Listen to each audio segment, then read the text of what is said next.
So, y'all, tonight I want to talk about some shit that's been on my mind. Hopefully, y'all will be open to hear what I have to say. I'm gonna play me a little music. Y'all know how I do. Give people some time because this shit random, right? And then we gonna get it in.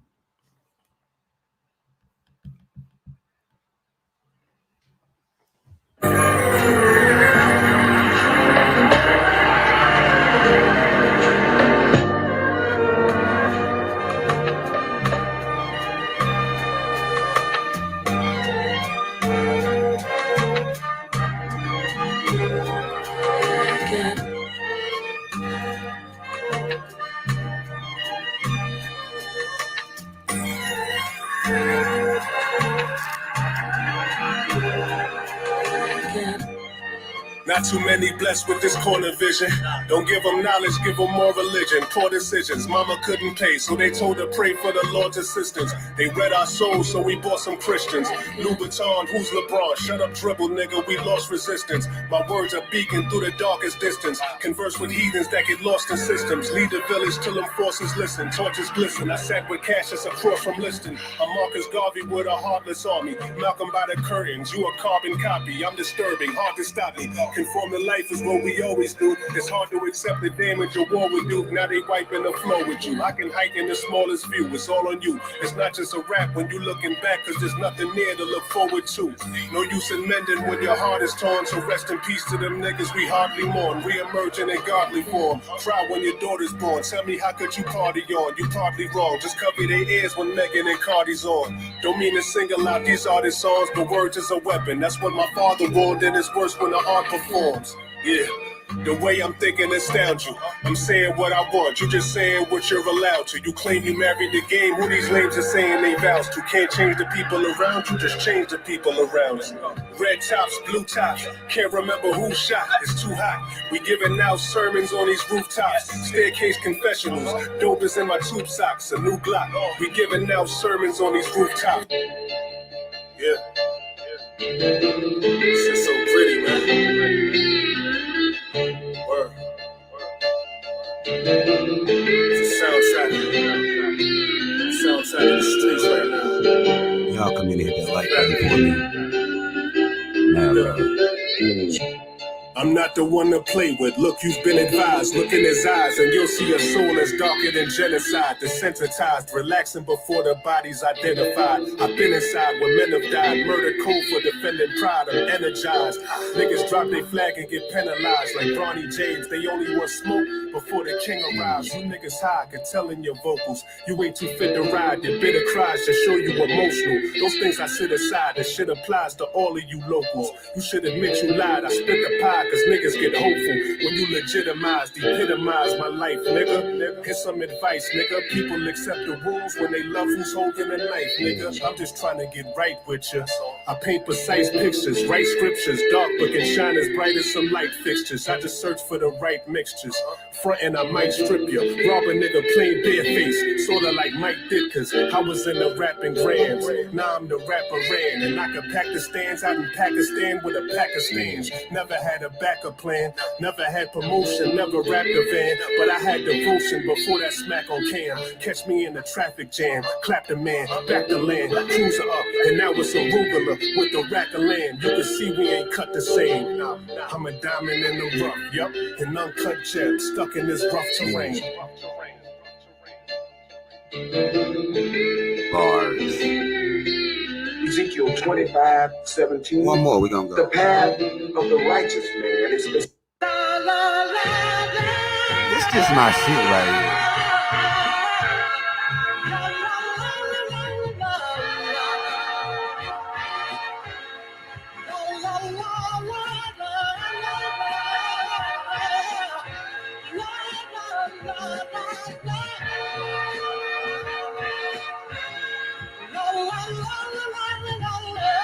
Where was you niggas when I was under? It's hard to be peaceful and civil in spite of hunger. Before you make a bad call, nigga, don't dial a number. I'm trying to be the adult that I needed when I was younger. I told my mom Deuce I forgive her for being absent. Remember all my friends made fun of her cause her accent. Never understood the importance of what a dad meant. Cause mama never spent them couple checks that he last sent.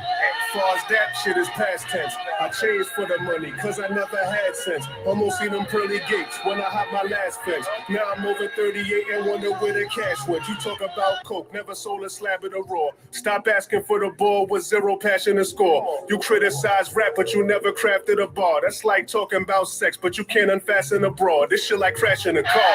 Collision course with your vision lost. You could die for nothing but your living cost. You think the decision's yours? No remorse in his core. It's cold when they lock them prison doors. He froze when I shot, forgive him, Lord. Bullet holes in every car that I driven off. Regardless, I've been a boss, was robbing and whipping raw. Kept them jars in the kitchen drawer. With revolvers and tinted cars. Leave a nigga slumped back, the gun strap. Point at your cranium like a Dutch cap. Stand up niggas get hunched back. And I don't really think you want that. I brought the little pump back. I snuck it on stage. How you gon' trump that? A different world, what a grimy time. I don't simulate. I play the game with the sliders, put up the 99. It's only right that I finally shine. Take it in line to line. And now that I'm eating, I'm going wine and dine. I speak words that'll scar you. If it doesn't evolve you, it should never involve you. I'm too clever to argue. I don't really speak much. Vision like cold sea. I'm just trying to get you to see stuff. If you playing games, the shotty lifting your cleats up. If you naming names, you ain't nobody that we trust. If your claim to fame is getting out of police cuffs, you should save the pain. Consider giving these streets up. Keep up. I'm Dr. Sebi mixed with Machiavelli, Pac and Reggie, noble soldiers, but hold the flow as vulgar as Akinelli's. I'm like the Lakers when they drop confetti. A tripod to keep the chopper steady whenever the stock is heavy. Berettas and Cockasemis, whenever rain appear. A man will always be judged on how he handles fear. It's clear I'm over your heads just like a chandelier. Fans a cheer, fucked up the game over the span of years. Man, shit is too real, man. Word. I'm like the godfather to this shit, man. Facts. Nigga. Okay. Y'all, first and foremost, shout out Team Rob. Y'all already know what the fuck it is. Black first, second, and third. Listen, y'all, I wanted to come in here and get some shit off my chest real quick. Sometimes when I get to those points, and if you are the type of person I am, as far as this would-be consciousness is concerned, you get to those points where you kind of banging your head against the wall. Anybody else like that? You get to those points where you're banging your head against the wall, trying to figure out what the fuck exactly is wrong with niggas, right? It'll cause you some mental distress. You will begin to feel as though you're wasting your time.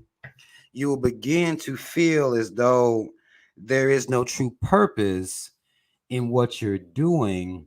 There is no true purpose in trying to wake this brand of nigga up. Anybody else? It's just me. So I get to these points, and what I do when I get to these points, and this may help anybody else that does get to these points when you don't see the point in it. You like, well, what the fuck? I'm wasting my time. I might as well go talk to myself in the bathroom, motherfucking mirror, right?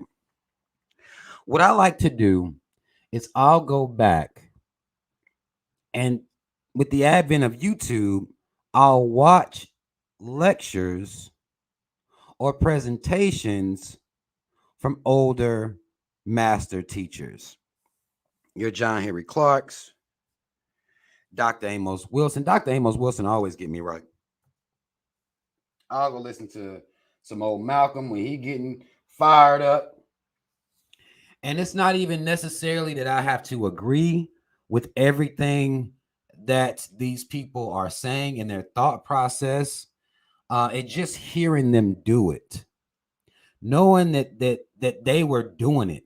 You know what I'm saying? Like, just understanding that they gave their adult lives to this shit, to trying their best to wake black people up. Saddest part, what you'll notice if you do watch some of these old lectures, is they're not really ever presenting to cathedrals. It's normally a handful of black people that are paying attention to anything that they're saying. And you'll hear, black people laughing with them and, clapping at some of the things that they say. There's a really good channel that does this. It's a channel called Transatlantic Productions. I don't know if you've heard of it, but it is a channel here on YouTube, and it has a lot of these speeches up, a lot of great black orators that are speaking. So if you ever need, a little hit of some black power, that's what I do. That's what I've been listening to as I've been driving, because I get kind of down dealing with black folk, right? I ran into a black man out here on the road, and we got to talking. It started off being about trucking, and at this point, sadly enough, I'm expecting to be disappointed when I'm talking to black men about black power. Okay. He noticed a shirt I had on and he commented on it. A lot of times what happens when I'm out here in the streets is that people will notice, a t-shirt or something I have on, and they'll ask me about it, right? And he hit me with the, well, and this is an older black man. This is the part that made it the sad. This is an older black man, trucker. He said, well, man, I came up through that era. I ain't with all that pro-black stuff.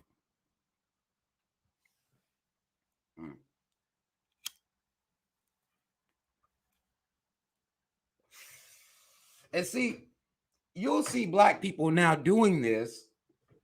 They will say that they're not with pro-blackness. They don't rock with it. It's full of scammers, hypocrites, pedophiles. It's full of fuckery, right? So when this older black man tells me this, I asked him, okay, if you don't fuck with it based on all of these things, then I assume that you're also not a Christian. Hold on, y'all. Let me hit this black for this part. Watch it. I said I must then deduce that you're also not a Christian.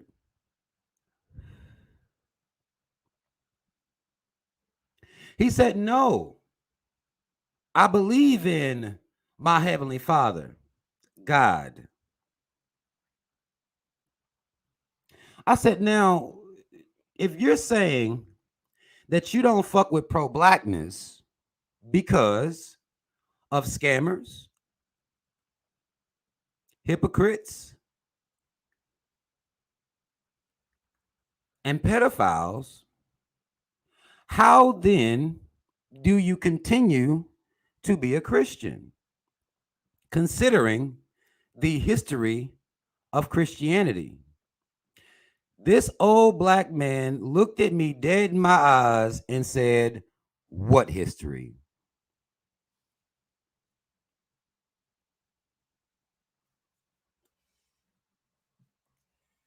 And I thought he was fucking with me. Honestly, I thought the brother was fucking with me. I said, okay, it's an old dude. He may just be trying to, have a story to tell us. This motherfucker said, what history? I said, so you've never heard of any scamming, pedophilia, and hypocrites in Christianity? He said, oh, nah, that's different though.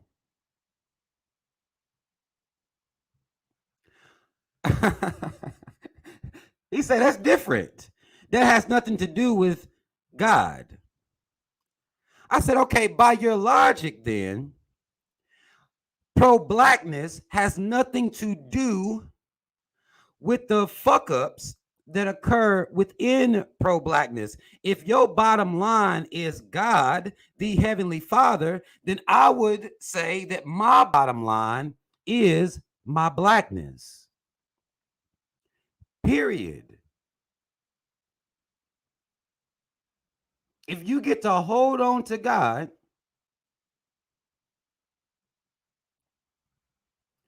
then I'm going to hold on to my blackness the same way you hold on to your God, regardless of crusades, regardless of pedophilia, regardless of scams, regardless of rape, regardless of anything that goes on within this religion. And if we're going to go before that, then you got to give some credence to the Roman Catholic Church, and you hear about them, right? So if you can detach all of that from what you believe in, but then say you're not pro-black, you disassociate yourself with pro-blackness due to scammers and shit, then it sounds to me like you just a sellout. Now, if you would have looked at how this motherfucker looked at me when I said he was a sellout, I thought he was about to hit me. And I have no problem whooping an old man's ass. Or at least making the attempt, right? I won't act like I'm the roughest, toughest motherfucker out here, but I thought he was going to hit me. For real. Truckers are known to be a little gruff. You know what I'm saying? A little rowdy sometimes, right? He said, well, even though that sounds rough, I never looked at it that way. I said, no disrespect, because again, it's not a disrespectful situation I'm coming in on. I'm defending blackness all day, every day. I just don't have a choice at this point, right? So I say to him, don't you think it's odd that no matter what, black people will hold on to Christianity, will continue to go up to the church regardless of all the fuckery that goes on, but will have every excuse in the world to turn their back on pro-blackness?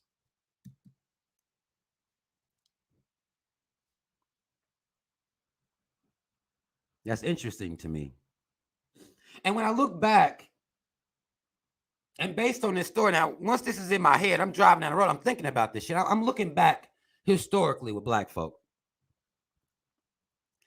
And for you to tell me that you're not pro-black, as if black people have really been, since integration, since they got through with the government got through, COINTELPRO and the shit out of our movements, you niggas ain't been pro-black.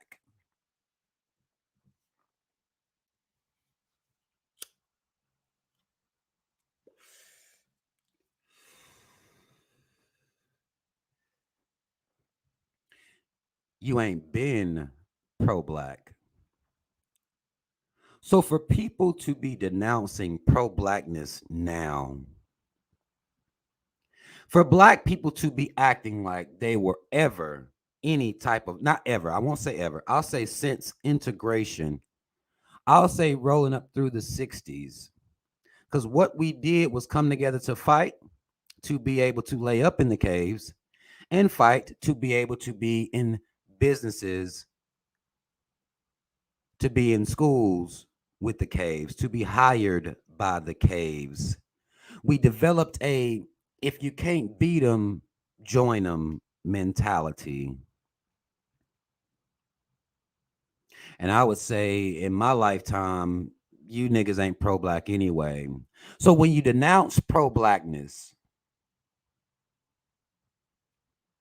when you denounce it, to me, at this point, you're saying what I already know about you niggas. And that's y'all some coons. That's all I'm hearing. That's my understanding of what you're saying. Now, understand, you can define pro-blackness however you want to. I did B123 with mine. But to be a black person and say you not with all that black stuff, you sound fucking stupid. You sound like a coon.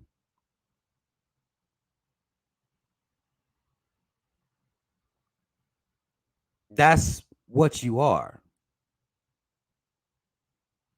You're not with all that black stuff. And I imagine this man that tells me this is somebody's grandfather. These old niggas are some of the biggest coons out here. I don't have any illusion about where all the coons come from. It's been made very clear where they came from, to where pro-blackness isn't even something in the front of your mind. And if you look back, we ain't never really been pro-black. When I'm listening to these master teachers give these lectures, they're trying to shake black people from their slumber. It's like you seeing somebody, you see them sleepwalking, you go grab them by both their shoulders and you start to shake them. That's what our master teachers been doing. The fact that they had to do that lets me know that you niggas ain't never been pro-black. Again, since integration, you weren't pro-black.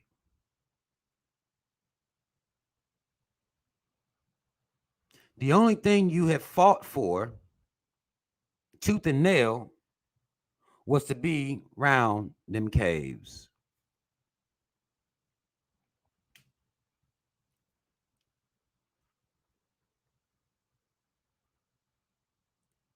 And when I see this, again, it puts me in one of those moods like, what the fuck is the point?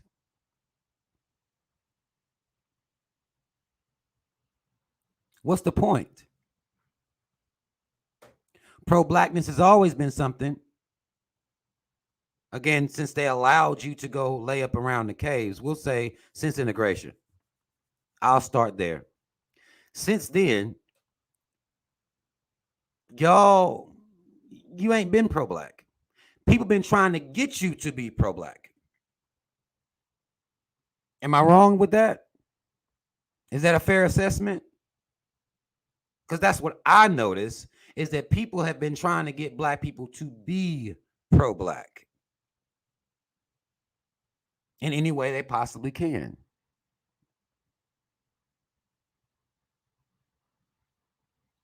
You'll turn your back on yourself,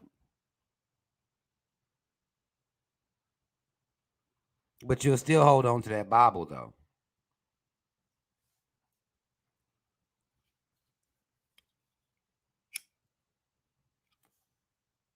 You got niggas out here acting like they're doing a big thing by saying they're not pro-black. The assumption that the white man and his mama got is that you're not pro-black anyway. Based on what I'm looking at, this is, you're not pro-black anyway. That is an anomaly for a black person to really be pro-black. I'm not talking about hating the police, hating the cops. 3Ks, don't get this shit fucked up. We're not talking about hating cops. No, that's not what this is. This is why I called this video, Tell Us Something We Don't Know. We know you niggas ain't pro-black already. This has been established. This is why everybody's trying to shake your sleepwalking ass up generation after generation after generation. This is what the point of this has been. We know you're not pro-black. Why do you say it with such pride?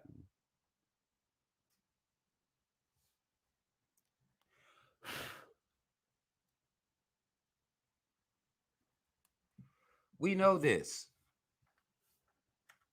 right? Niggas love the Lord. They don't love themselves. They love Jesus.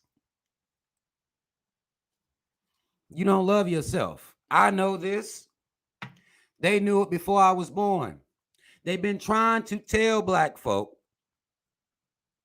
since before I was fucking born. Since I was a child, they've been trying to tell black people, have pride in yourself. Stand up for yourself. is falling on deaf ears. All of our pro-blackness is minimized to talking about police brutality. Not saying it's not a topic. I'm saying that's really all it is. You have black men and women out here who take the utmost pride in saying how they not pro-black. I was listening to Dr. Amos Wilson. He was giving one of his speeches. And I'm listening to him, and he's talking about the individualistic mindset of the black man. How individualistic we are. How we don't really give a fuck about the group.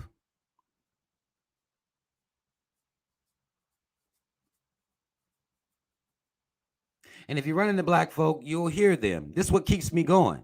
Because I hear this again, when I get to these points where I'm frustrated, this is why I listen to this type of shit. This is why I go back and listen to the master teachers. Because I hear him talk about that individualistic mindset. And I set me down and I judge myself whenever I'm feeling like I'm wasting my motherfucking time. I could just worry about myself. But if Dr. Amos Wilson has said this is one of the biggest problems black people have, we always thinking about self. We don't care about the team. We don't care about the people. We're always thinking about self. How are we going to make it through here?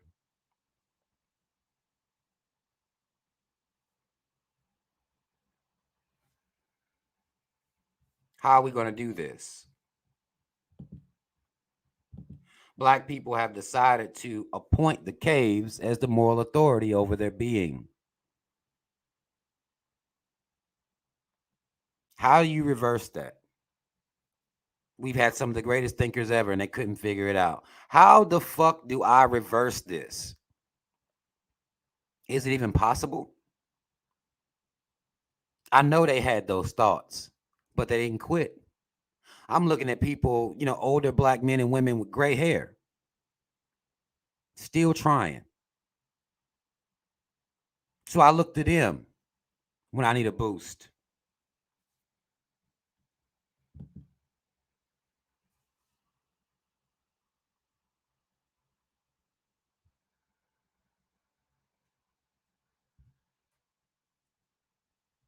When I see black people out here in this world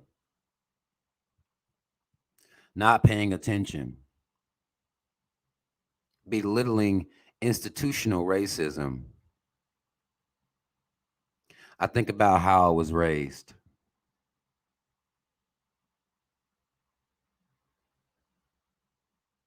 And the way I was raised is I understood I was black. If I was sitting down to take a test and they asked me to fill in my race, I knew what to do. But it was just me filling in a bubble. There was no identity or pride connected to this title. All it was, you have African American / black. I knew what to do. There was no identity connected to this. This was due to the failing of my parents. Not failing in keeping me safe, feeding me,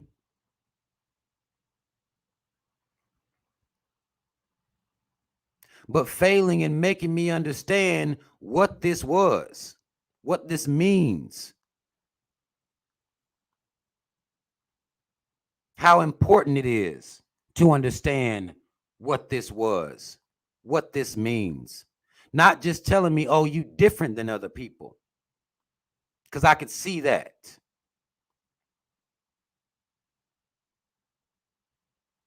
Not just telling me how to act around the caves.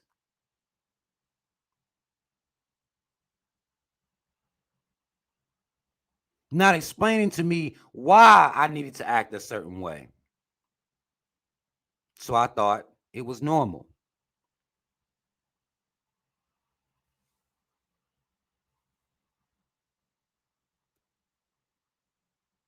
This is what we teach our children.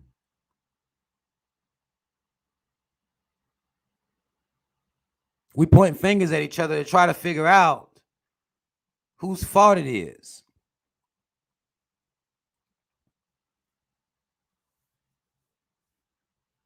And let me just be the first one, if not one of the first ones to tell you, all you niggas, it's all your fault. Your child don't have a black identity. You can't blame that on society. You don't get to do that. That's your responsibility to ensure that they understand what blackness is, what blackness means, and what blackness has been through, and who's responsible for it.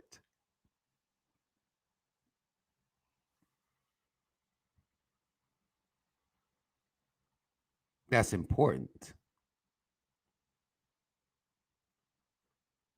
Because I trace every behavior that we have, everything that we do that is damaging to us on a physical level, a mental level. I trace it all to Coonan. That's me. That's my logic. I trace it all back to Coonan.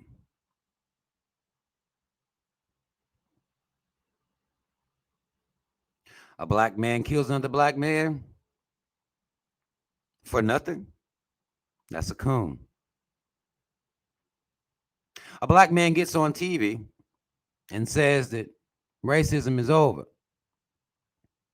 That's a coon.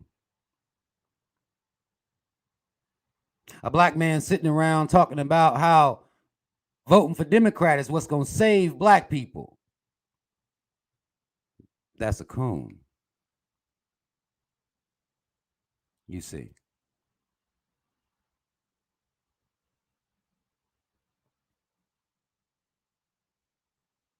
If we were raised with any amount of pride,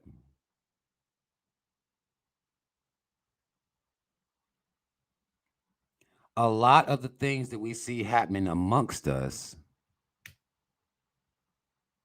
will be greatly reduced. I'm not saying it'll disappear, but I do believe in my heart that it would be greatly reduced if we had any pride within ourselves. If we stood by blackness like we do Jesus Christ. And y'all know I've suggested this before, that we replace Jesus with black pride. Black folk ain't gonna do that though.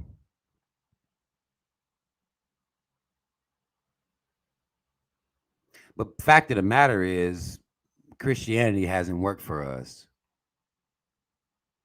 No matter how many of these niggas you raise to believe in God, they're still going to conduct themselves in ways that would be deemed ungodly. It ain't working. I grew up around motherfucking goons that would pray to God before they would go kill another nigga.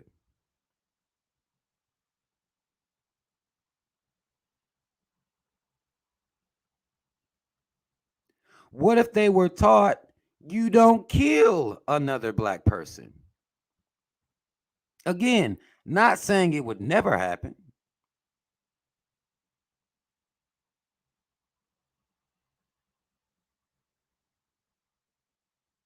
But it would greatly reduce.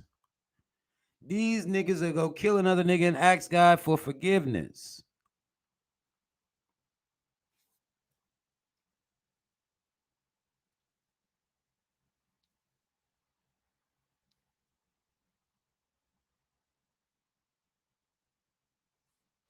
You'll have some of the biggest goons out here with their Jesus pieces on. So we see it ain't working. We all learn the same prayer. Our Father, who art in heaven, hallowed be thy name. Thy kingdom come, thy will be done on earth as it is in heaven. This shit don't even make sense when you say it slow and think about it. This shit that's happening down here is happening up in heaven too. And that's where you niggas want to go. On earth as it is in heaven, but this is where niggas want to go.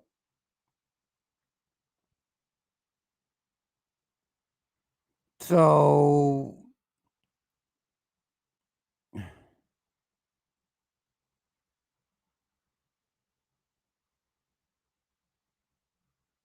and in this prayer, you have forgive those who trespass against us. No, don't forgive them. Punish them, bitch made motherfuckers. What you mean? We're praying for the forgiveness of those who trespass against us to God. How is that possible? I don't want to see the caves forgiven.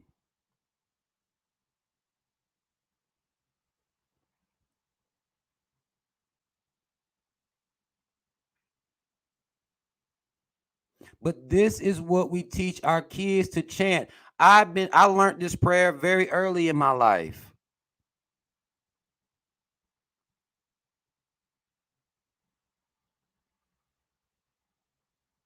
Very early, I learned this prayer.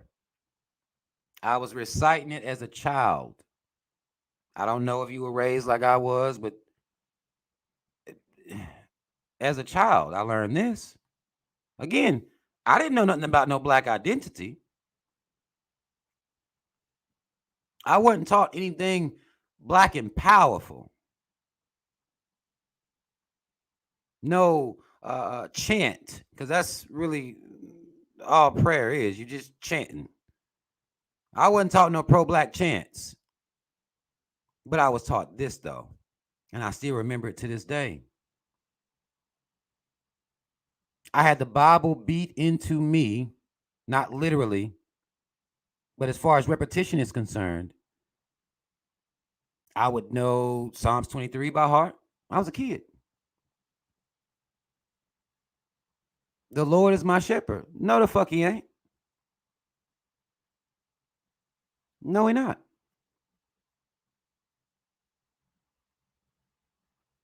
No, he's not. And if the motherfucker is, he's doing a poor motherfucking job. Didn't know no better, though. Grandma liked it. She was hyped once I learned it. Read it over and over and over again.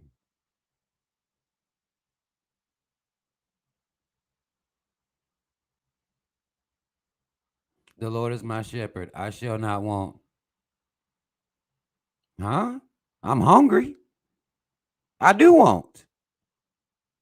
I'm cold. I do want. Fuck you mean? I shall not want. I do. Didn't know no better though, right?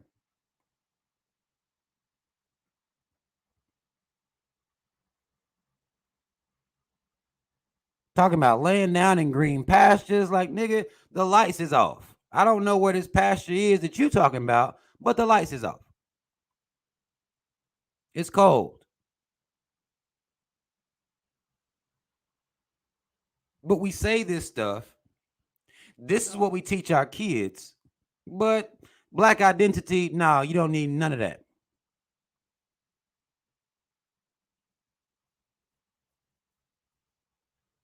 None of that.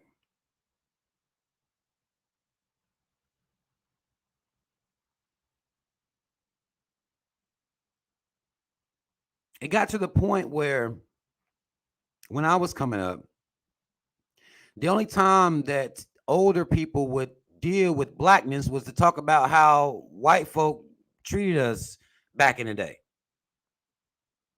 The racist experiences experiences that they've been through and look at all the progress we made. So they framed it like they were grateful that they wasn't getting beat upside the head all willy-nilly no more. That's the only way they framed it. Like, oh shit, it's crazy they acted like that. You forgive them though? Oh, everything okay now? So again, it's not even being framed, even when I was young, in a realistic fashion.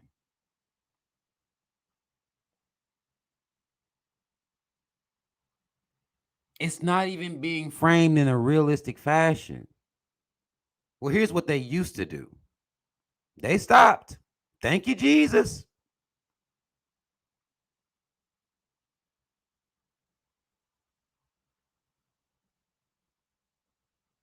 They didn't stop. You're thanking Jesus for a job well done when the bitch made motherfucker ain't even finished. How? How is that possible?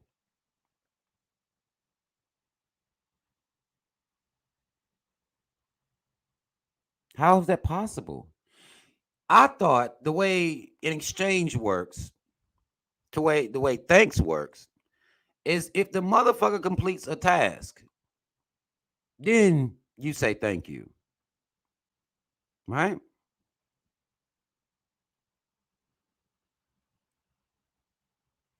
But where Christianity is concerned, motherfuckers thank Jesus early as fuck.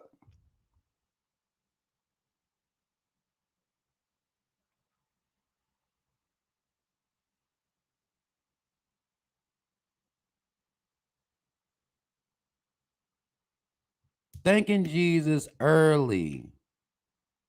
It's not over. Stand down.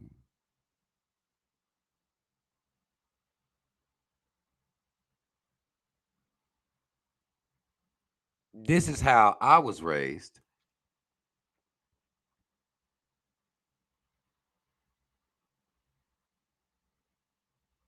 Thank him for everything.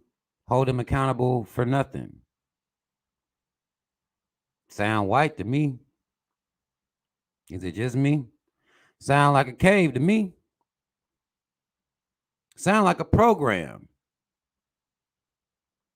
An ingenious program. Because the caves was able to take their hands off of it, take their churches into their communities, and they would ensure that black churches would do the work for them. They didn't have to do anything. They didn't come have to beat it into us no more. Our parents and grandparents and great-great-grandparents did it pro bono. Nobody's around.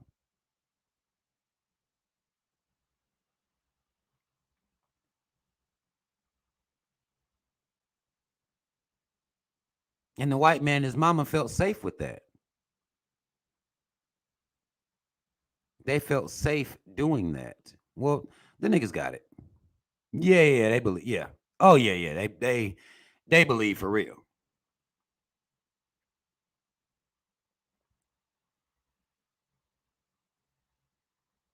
They really believe. We don't even have to go over there and check on them no more. They got it.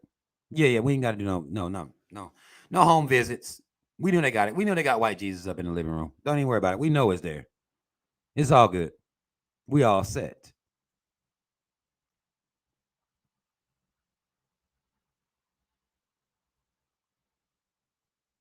Thank him for everything. Hold him accountable for nothing. Can't question God, right? This is the same attitude that black people adapted or adopted to deal with the caves. That's why we'll say little shit like, well, we just need to work harder.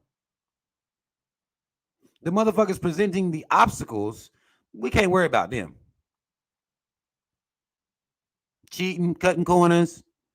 No, we ain't gotta we just gotta work harder. Right? This is what we teach our kids. Never mind the motherfucker setting the booby trap. Don't you worry about all that. You learn how to get up, around, or under that motherfucker one way or another. We're not even going to acknowledge the motherfucker that's setting it. They ain't even got to cover this shit up with leaves. They ain't even got to hide the. We can watch them set the booby trap right there in our damn face. And our parents will look at us dead in our damn face and say, well, you got to work harder. You know how it is. Like, then you just see those two motherfuckers set the. And we ain't going to say nothing about the motherfucker. Well, no, now when you start talking about them, you're making excuses. So we can't do that.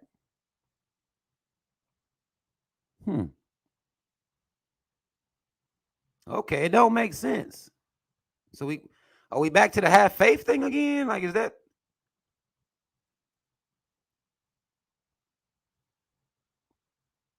Okay. All right, but Mama, I saw him. You no, still okay. No, so just don't say nothing. Okay, all right. If you talk about them, you're making excuses now. Okay. All right.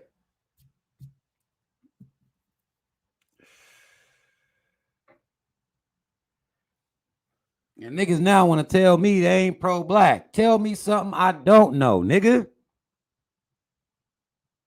I'm tired of these niggas, man. And the more I watch some of our great orators give these speeches, I just get mad. I get mad as fuck. It fuels me. You know what I'm saying? I get hype off the information, but I get mad.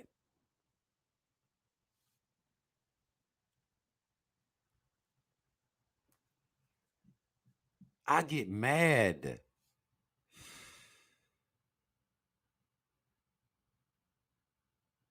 You ain't pro-black because of Umar. You ain't pro-black because of Polite. You ain't pro-black because of Sa-Neter. That's why you can't be pro-black. That's the problem. I'm going to tell you what religion was able to do. Religion was able to carve itself up into what we know as denominations. Right? Some of you are aware of that. Some of you might have came up Methodist, Protestant, Catholic. I've actually met some Black Catholic people. I thought it was very interesting to talk to Black people that was raised Catholic, right? Baptist, you're Seventh-day Adventist, you're Jehovah's Witnesses. All of them at the top of all of it is still God. Regardless of whatever denomination you slice yourself up into, they're still God. How the fuck you turn your back on blackness so easily, so effortlessly?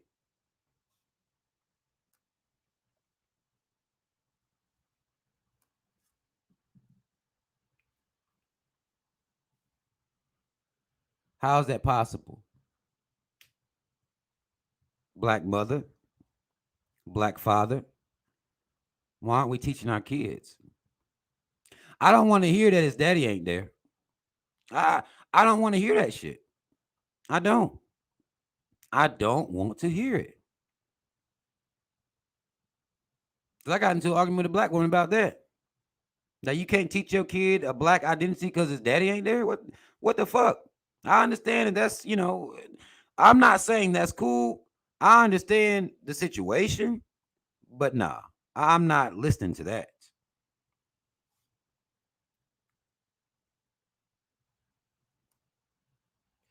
I'm not gonna listen to that.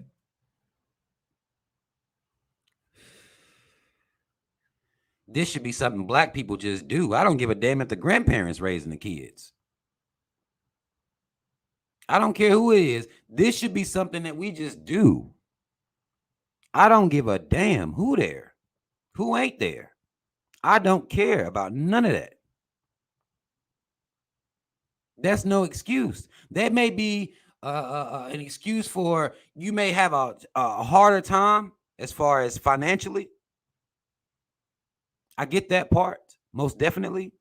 But Black identity, I mean, at this point, I can't listen to this shit. You can't tell me you can't raise your child to have a black identity because ain't no daddy around. Dog. Dog. You can't be a black single father and tell me you can't do it because the mom ain't around. I'm not going to hear it.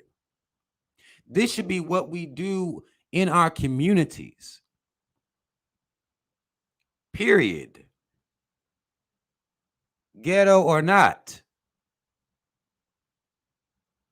They did a number on us in the 80s. I get it. But only a coon gonna smoke crack.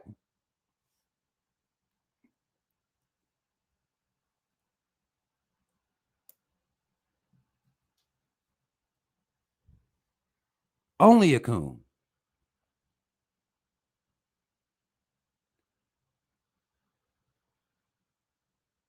Only a fucking coon would smoke crack.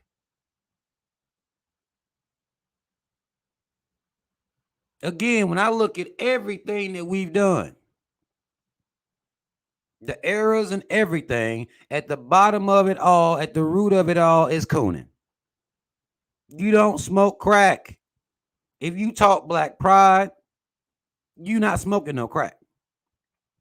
It may be some motherfuckers that still smoke some crack. But a crack era is not even, it's not a thing. It's not a thing. We don't do that here. Had some older niggas try to tell me that they was smoking crack to escape. I said, nigga, you was back in 5 minutes. And now your teeth loose. And I wasn't trying to be funny and like escape. You're here. I understand the psychology of escapism. Crack? No. You already drinking 40s and shit. You're not going to give me an excuse for why you had to do crack. I won't hear it. I can't absorb it in my mind. You had to shoot heroin because you was trying to get the fuck up out of here. Meanwhile, you back in 10 minutes, scratching your fucking neck, teeth loose, and you on your way back. That's cooning. Understand? That's cooning. You don't do that. I don't give a damn if the CIA dropped it off or not, showed you how to cook it up, brought it over here. I don't care nothing about none of that. That's cooning. That's how I see it. I mean, again, I'm gonna open the panel up in a little bit. Anybody that disagrees with anything I'm saying, you're gonna be welcome to come up. Just give me a second. What I'm saying is, when I see us, and I see the things that the eras and the things that we go through, at the root of all that shit is cooning. So when I say stop cooning, it covers a whole number of things, not just Candace Owens. Stop cooning. Raise your kids. Maybe the relationship didn't work out. Stop cooning, though. Raise your kids.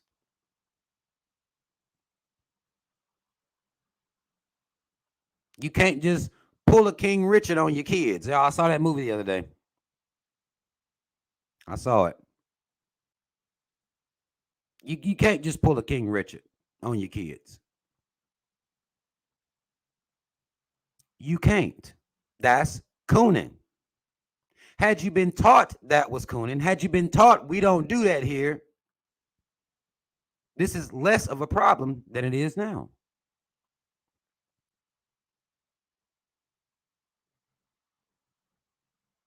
Stop cooning. Arguing all day, online.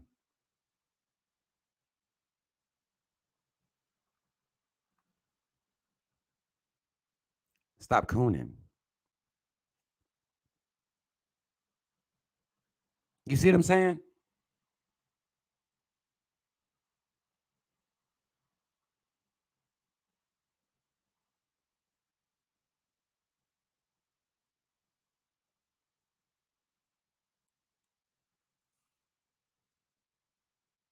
A lot of the shit we engage in is just cooning.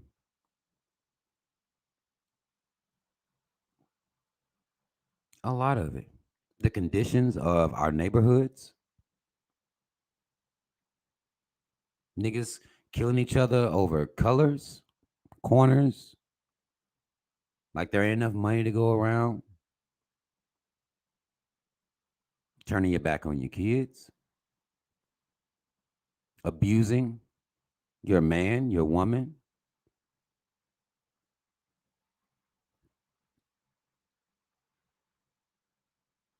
trashing your neighborhoods, spray painting up every goddamn thing. That's cooning. Now you can tell me that, well, the white man set the hood up, and I understand that. I understand it completely. But the shit we be on out here, from the hood all the way up to, Dr. Such and Such. That's how I know cooning is real. To the athlete millionaire that made it out the hood, cooning constantly. The rappers,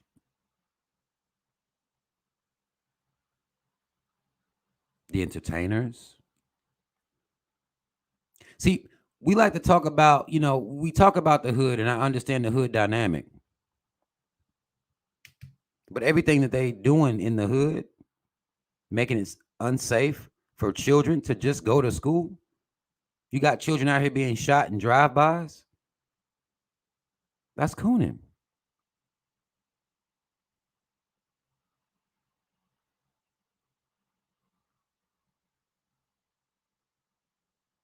That's some coon ass shit.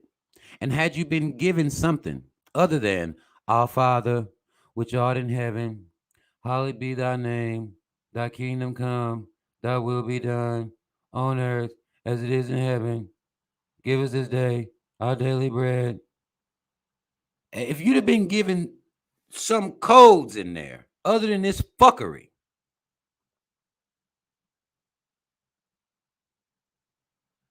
I truly believe that all these great black people that try to decoon you would have been more effective.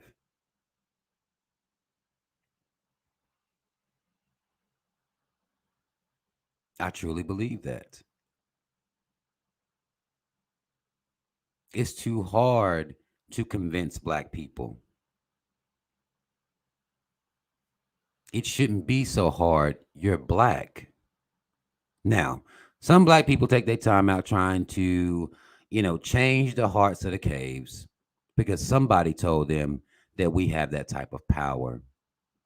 We don't. And that's not even a power I want. Hell, half these niggas out here, you let them choose a superpower, it'll probably be to change the hearts of the caves. I have no interest in that.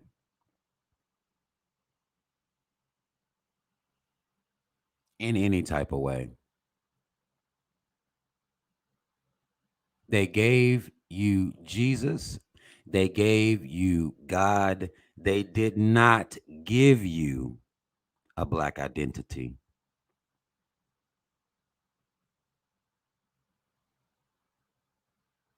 For the longest, you could have blamed the caves for that.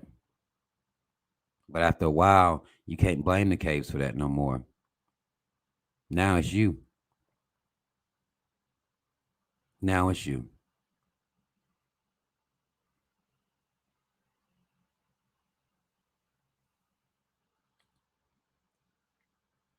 We sold out. As a people, we sold out. And now the most revolutionary thing that we feel as though we can do is to expose the black man or expose the black woman.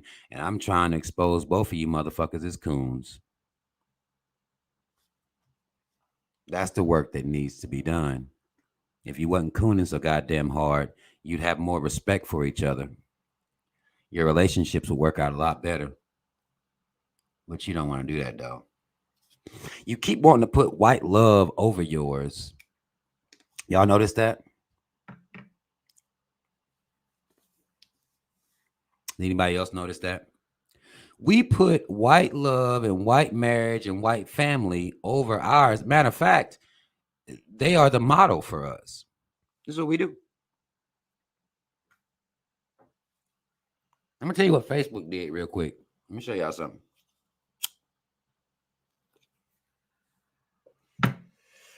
Facebook, now known as Meta. Facebook, I put up a post, I think maybe it was last week, right? And the post read, when you listen to white men talk about their wives and girlfriends, it would show that these white hoes ain't shit. When you listen to black men talk about white hoes, you would think these bitches fell from the heavens. Right? Now, if you heard what I said I posted, you heard the word hoes and you heard the word bitch, right? What Facebook did is said, well, this post violates the rules and regulations, the community guidelines, and all this shit. And even if somebody reported me, of course, I try to appeal the decision. And they say, well, upon further review, we decided that it, does violate the community guidelines for Facebook. You can try to appeal this decision with an outside counsel and all this other shit. I'm not going to do all that. They gave me 30 days, right? But let me show y'all something. If I would have said, these black hoes ain't shit, Facebook wouldn't remove that. See, one of the things about the caves that they are great at is protecting their brand. Now, we understand that their brand is white supremacy. Their brand is to uplift themselves over every other group of people on the planet, whether it's true or not, whether it's facts or not. We know they have Neanderthal DNA. We know they came from the motherfucking caves. It doesn't matter. We know cave ass Columbus. We know he ain't worth a fuck. We know this. It doesn't matter. What they are going to do, though, is protect their brand. They don't want you to know that the white bitch ain't shit. They don't want you to know that about her. They want you to say that about your own woman. They only want that to be said about black women. That should be alarming to black men. That should be something you pay attention to. Because I don't violate community guidelines if I go in there talking shit about black women. If I talk about how much of hoes and bitches black women are, that doesn't violate any community guideline whatsoever. I didn't say nothing about killing them hoes. I didn't say nothing about goddamn raping them bitches. All I said is if you listen to white men talk about white hoes, you don't understand what black men are even talking about. I don't get it. It ain't been a white man yet that I ever talked to in my life that uplift a cave hoe. He don't uplift that bitch. That bitch get on his nerves. He does tough it out with it for the kids, but he's a sad motherfucker.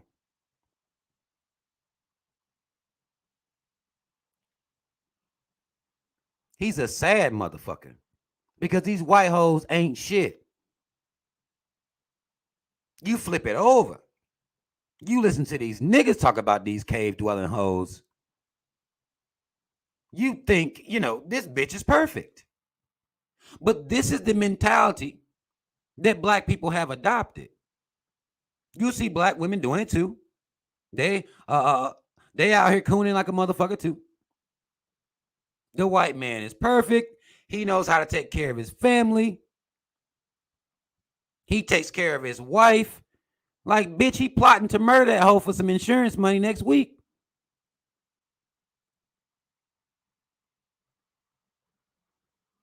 He's plotting to murder that bitch. And if the kids getting away, he gonna murder them too.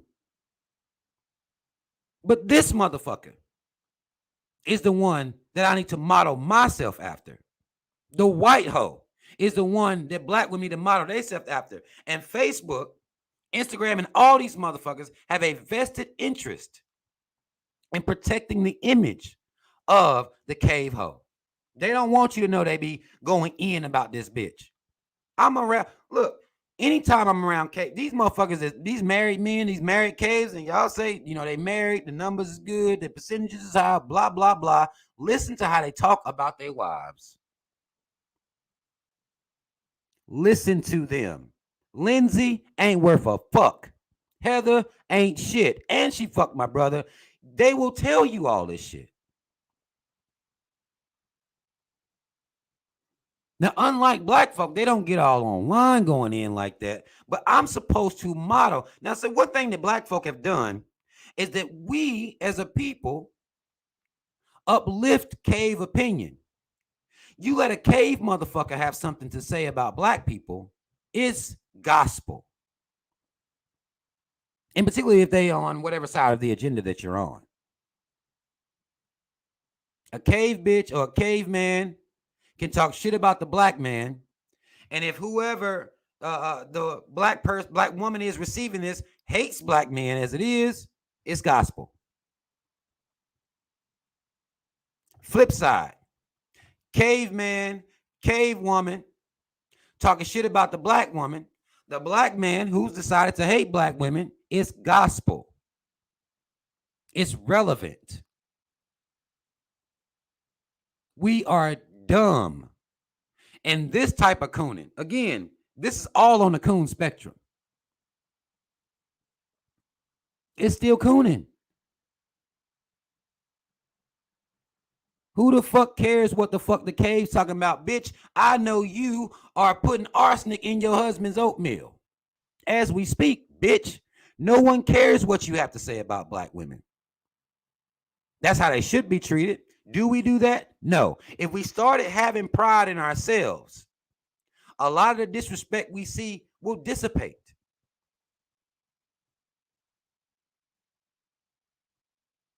It will dissipate. But we validate these motherfuckers' experience about black people by not only listening to them, but acting like they done told some divine truth.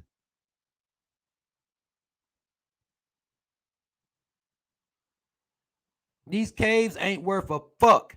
And what Facebook and Meta and all these other motherfuckers are going to do, well, Facebook became Meta. What they're going to do is protect the image of the cave hoe. That's what they're going to do. They're going to make it seem like white cave men are happily married to these hoes. That's not the case. We think that's the case because we're fucking stupid. And because we're coons, and because deep down inside, we all just anti-black anyway. So we're looking to the caveman and woman for our model and our patterns of love and relationship and courtship and how this thing is supposed to go.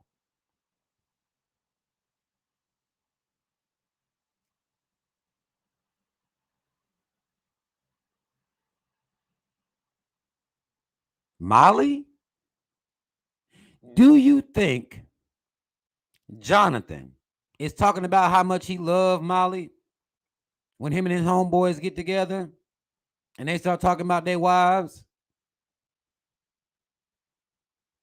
When I was up in orientation in Greensboro, there were some truck drivers up there that were married. Now, of course, married men get in these little groups where they talk about married issues.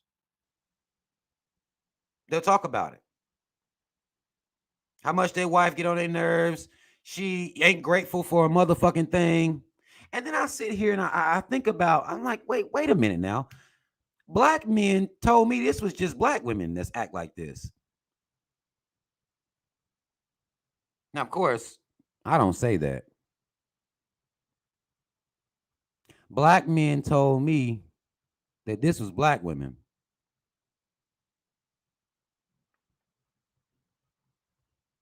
These white hoes are the model, are the standard.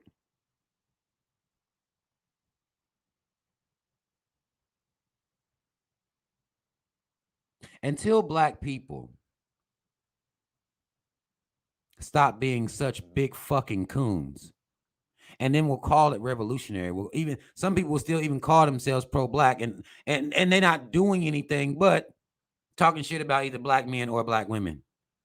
That's all they're doing.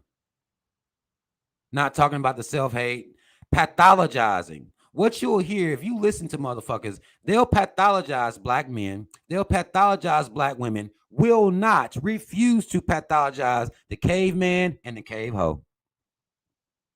They won't pathologize them. Oh no. But they will pathologize black men and they will pathologize black women.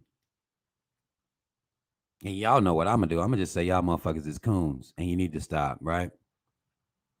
Telling me you not pro-black when I already know your coon ass ain't pro-black it ain't it. I don't need you to tell me you not pro-black. I already know. Dr. Amos Wilson already knew. Malcolm X already knew. John Henry Clark already knew. Dr. Francis Cress Welsing already knew. Neely Fuller already knew. He knew you niggas was coons. They all knew y'all was coons. That's why they was talking to y'all. I don't need you to tell me that you ain't pro-black. You ain't with that black stuff. Motherfucker, I already know. I can look at you and tell. You got a fucking American flag shirt on, bitch. I already know. I don't need you to tell me that. Your stupid ass fell for that.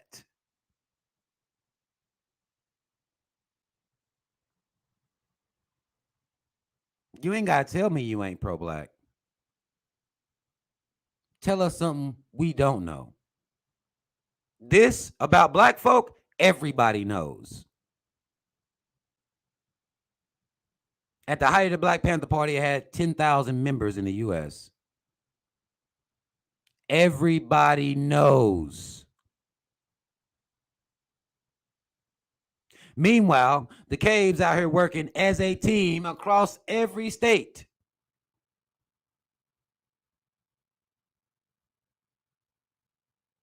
They are beating black people because they have a skewed, fucked up version of pride, but it's still pride nonetheless. And as the young folks say, they understand the assignment. And you niggas is making it easy for them. Okay. All right, y'all. Okay. Okay. Tell us something we don't know. All right. Now I will, if anybody has, now again, this is just those who will disagree, who feel as though I could have said something they don't agree with. If you worship the caves or something to that effect, I'll give the link so you can come up here. Okay, I don't have a lot of time, so I'm not going to open the panel up for people who agree. Anybody that's here, mad love to you. Mad love to you. I think somebody spoke to me. I think Twin was in here. I thought I seen Twin Man in here. What's going on, brother? Brother Ryan in here, Better Future in here. Miss Linda in the house. I see some of y'all in here, true artists in the motherfucking house. Brother Steven. Marcus Garvey. I see y'all. Does anybody have an issue with anything I'm saying here? You can let me know that in the comments. What's up, James? Brother James. What's going on? Or wait. Your picture looks like, is that a white hoe? Is that a cave hoe you got on your? Because now I want to take my brother part back.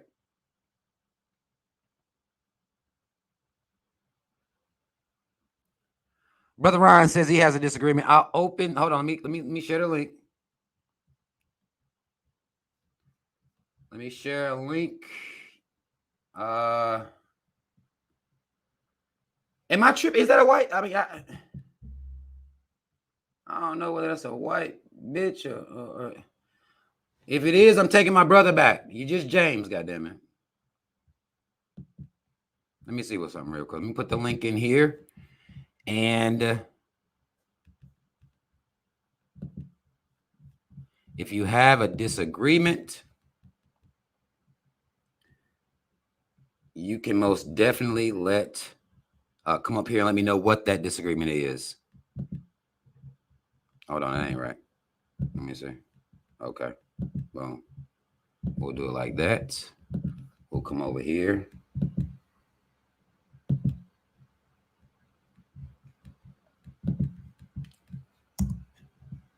I pasted the link. It is pinned to the top, I believe. What's going on, New Marie? It's pinned to the top. Let me set this shit up a little better.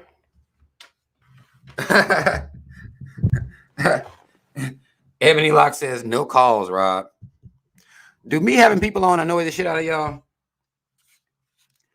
I don't want to have people up here if it's going to be annoying the shit out of people. But I do want to give people the space to disagree with me. If I've said something that was wrong, I want to give people space to do that. We not, you know, we're going to give people space. Let me make sure we got the sound right. Let me get the sound right so you can be heard.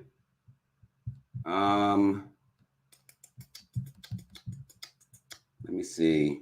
Let me change this.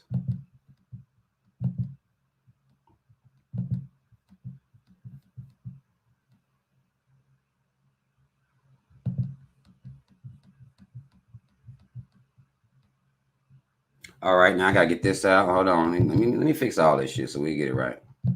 Let me get this down. I have to bring this down to be able to so y'all can see who's on here. God damn it. Okay. So we brought that down. Brother Ryan has a disagreement. Hey, what's going on, brother? Make it quick, brother. What you got? So the only thing I disagree with, man, you know, and I feel like you just be kind of harsh with calling people coons for, you know, just different perspectives. But long story short, it was interesting to me. You said like people who got American flags on are coons and shit. Cause like my father and why some people that's black wear the American flag is because they just be trying to you know what I'm saying, show respect to black Americans and shit. You know what I'm saying? Uh and specifically the pro black people like the FBAs, you know, foundational black Americans, like some of them be wearing that shit, you know, because them to them it's a symbol of black empowerment. Not only that, a black woman sold the flag named Grace Swisher. You know what I'm saying? So I'm not trying to convince you to change your views and nothing like that. I mean, I used to feel the same way you felt, like, nigga, why the fuck you got American flag on? But as soon as I did my little research and shit, I was just like, all right, maybe this is just, you know what I'm saying, a different perspective. You know what I'm saying? Like, instead of, they just a fucking coon and try a coon. You know what I'm saying? Okay. Okay, hold on. I'll respond to why I say this. Under the banner of this flag, this American flag, black people don't receive justice in any type of way. So what the flag represents and supposed to represent is this country, pride in this country, pride in this so-called democracy that doesn't exist. The only reason I call those people a coon is because you're flying a flag that represents something that doesn't exist. It's almost like holding a Bible up. It's written, somebody wrote it, but it doesn't do anything. It doesn't exist in my reality. Again, I understand your perspective, but in my reality, that flag does not grant us justice. We can't walk into a courthouse with a flag. We can pledge allegiance all our lives, and we do, right? that doesn't grant us any justice in this system whatsoever. And thus, then what's the point of the flag? To show what? To prove what to who? That's my perspective on the flag. Because again, we pledge allegiance to this thing. That thing has never pledged allegiance to us. And anything that doesn't pledge allegiance to black people, I'm against it. And that's my perspective on the flag, personally. But I do appreciate you for coming up here and giving your perspective. Yeah, no problem, brother. All right, brother.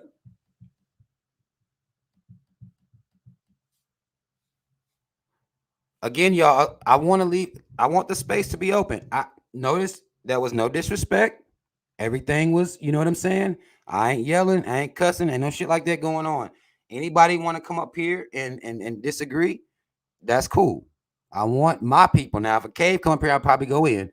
And if somebody come up here just hard, hard cooning, I might go in a little bit. All right. But I'm going to try to, again, we're going to keep it respectful over here. We're going to keep it respectful over here. Anybody else want to come up and say something that I have said that they disagree with, or they've heard me say before that they disagree with? I'm leaving the floor open for those conversations.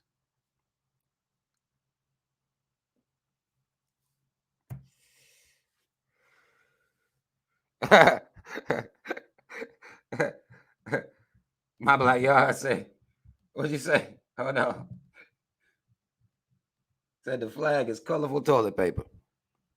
That's tough. That's tough. You gotta see how they march. Y'all remember? Let me see if I can find the image. Let me show y'all something real quick.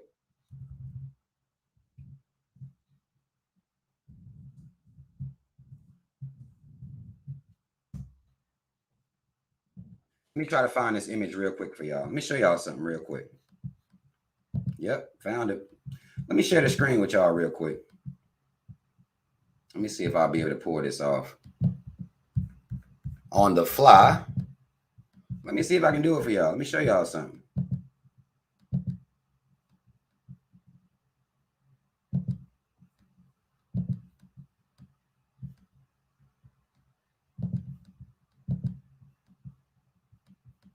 Can y'all see that? Hold on, let me see something. Let me try to make it full screen. We don't need to see me on that. Y'all see that?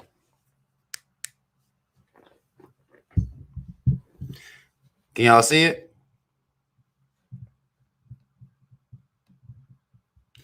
See, the thing about this flag, and the thing about what America was built on, it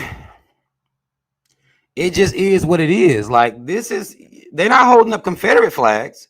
I know we normally have an issue with Confederate flags. We see black folk with Confederate flags. We be like, man, them motherfuckers is crazy as hell. What the fuck they doing with them Confederate flags out there like that?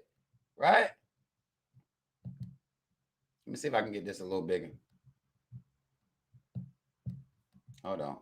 Don't nobody give a fuck about none of that. I ain't doing none of that. Nope.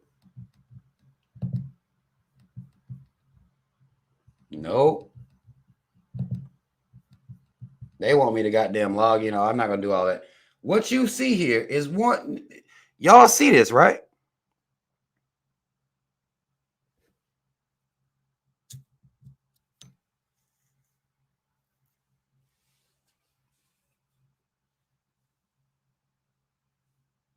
Y'all see this? When America flies its flag, it's letting you know that it's anti-black. Again, this is the Klan. We understand they take positions of judges, lawyers, cops, bankers, grocery baggers, the feds. When I see this flag, it's just a continuation of the Confederate flag to me. I have seen the RBG version of this flag. I don't agree. This flag is used to promote the foundation of which America was built on. We understand the anthem is some bullshit. We understand even the word United States is some bullshit. This is why you have, hell, we legal in one state, it's illegal in another. This law over here in this state, this law. No, they only come together for war. That's when we become this so-called flag, is if we over there trying to steal some oil from somebody, or fucking over Africans, or fucking over any other black country, whether it be Haiti, whether it be Jamaica. It doesn't matter where it is. They fly on this flag to go over there to oppress the shit out of people. And this very same flag, when I see a whole bunch of flags, because I drive trucks and shit, right? When I see a whole bunch of houses with flags on them, I'm like, man, I already know what it is. They don't got to be Confederate for me to see. You see what I'm saying? They don't have to be Confederate for me to see them. Anybody that's patriotic like that is anti-black. Because that's what America is. 3Ks, don't get this shit fucked up, incorporate. That's what it is. It's anti-black. Not my fault. I didn't make it like that. See what I'm saying? Oh, let me get it back. Let me get it back off there. Let me take this shit down.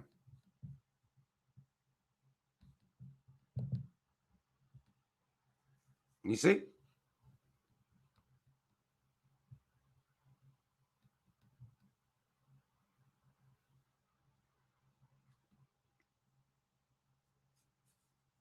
Brother Ryan says, what do you think of the African American Heritage Flag and FBA flags? I don't know anything about an FBA flag. Let me see. Hold on, let me do another. I don't have any issue with the African American Heritage Flag. I do have an issue with niggas being coons, though. Is this it? Ryan, I'm going to ask you, is this image correct?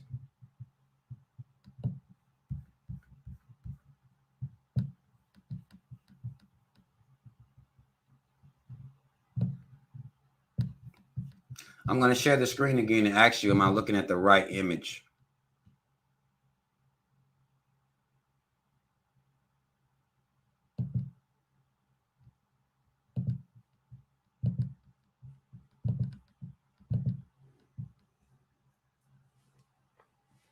Is that right?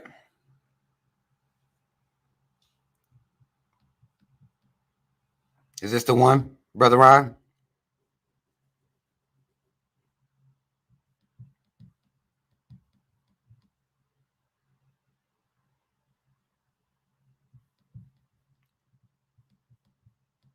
It look gangster. It look gangster to me. I don't got no problem with that flag. I got an issue with the American flag. I don't have a problem with this flag at all. No issue with this flag at all to me. I don't know what the FBA flag is. Let me see if I could possibly find the FBA flag.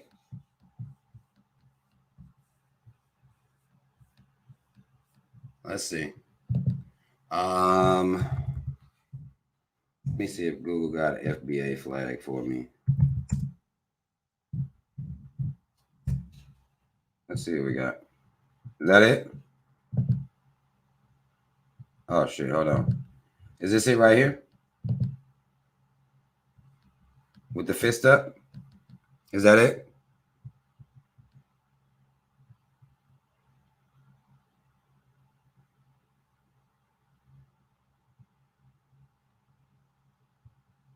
That's it? Yeah, I mean, they kind of jacked the colors off the American flag. I don't know why we wouldn't be associated with America at all, but no, I don't got no problem with that. I don't know what's up with the white fist. Like, is it like that for real? Let me see.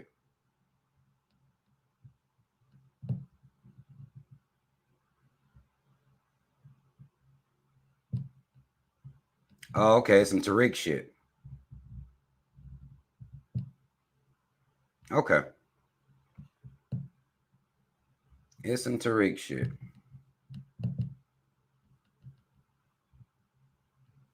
The fist most definitely should be all black, or at least black people's.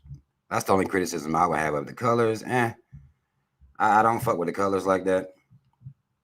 I mean, I'm not knocking it. I'm not gonna fly it. That's not my thing.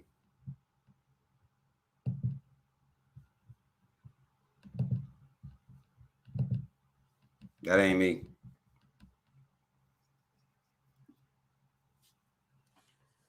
But somebody asked what I stand for the national anthem.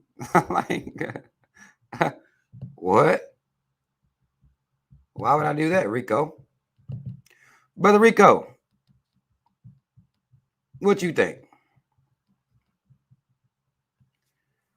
What do you think? One, no. Let me just go one no. Hell no. That's not my lane. The national anthem, it doesn't involve me. It has nothing to do with me. Now, I was taught to do it. We should have been taught to stand down for that anthem a long time ago. That should have been something that was controversial all up at the schools and shit. When they so-called integrated the schools. That should have been something black kids. Hey, we can't get these black kids to stand up for the anthem. They called home to the parents. Yo, your kid won't stand up for the anthem. Motherfucker, recite the words to the anthem to me and tie it into black folk. If you can do that, then goddamn we'll stand up. But as long as you can't tie them goddamn words in and ain't got shit to do with us, then fuck you. My kid ain't standing up and I'm out. It is what it is. No, we don't do that here. Until we reach the goal, almost like people saying thank you, Jesus, all early. No, bitch, we not standing up. Our kids don't stand up. We don't stand up. We've been doing that shit way before Colin Kaepernick started. We don't do that here. You motherfuckers have been treating us like shit, and we gonna stand up, put our hands on our hearts with your bitch ass? Oh, no, we don't do that. No. No, hell no. No, we don't do that here.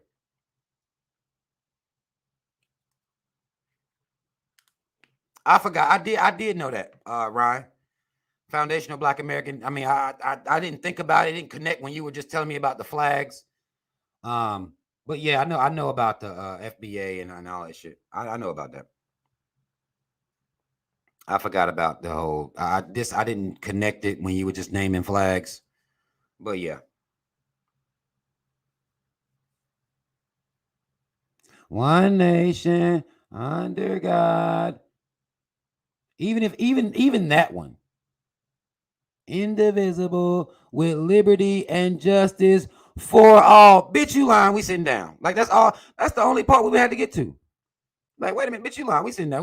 We don't stand for that. You lying like hell in that motherfucker. With liberty and justice for the rich and second to them the caves. The fuck you mean? Tell the truth. Tell the motherfucking truth. Bitch, you lying. No liberty and justice for all. What are you talking about? You're lying. Talking about some damn sea to shine and see. Bitch, fuck you. Because you locking us up from sea to motherfucking shine and sea. Matter of fact, bitch, we can't even come into some of your states. There's sundown states. You got sundown towns. Fuck your shining seas. Fuck both of them. Boy, let me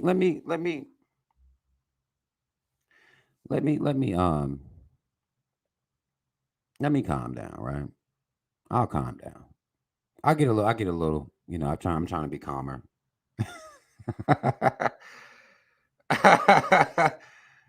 Bitch. Fuck you mean? Fuck all of that shit.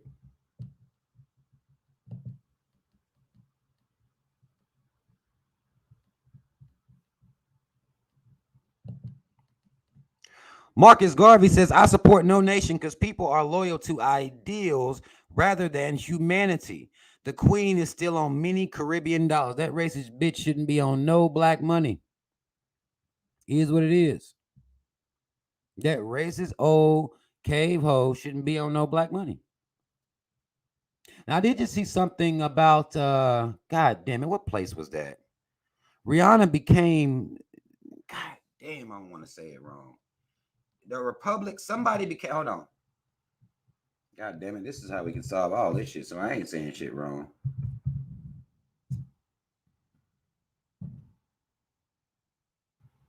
Barbados. Barbados. Let me see. Let me slide it over. Let me show y'all this real quick. Show y'all what Barbados did this evening.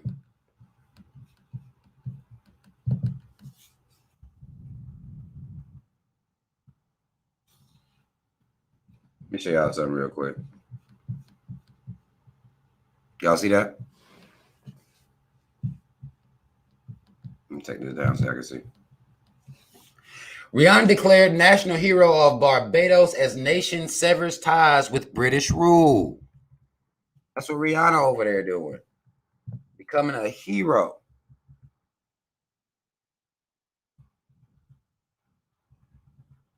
As his R&B pop superstar, Rihanna became a hero of her home country, Barbados, as the island nation finally shed a vestige of its colonial past. That's what Rihanna out here doing. They said, fuck the queen, finally. I know people fuck with Rihanna heavy like that. I don't, not my people, but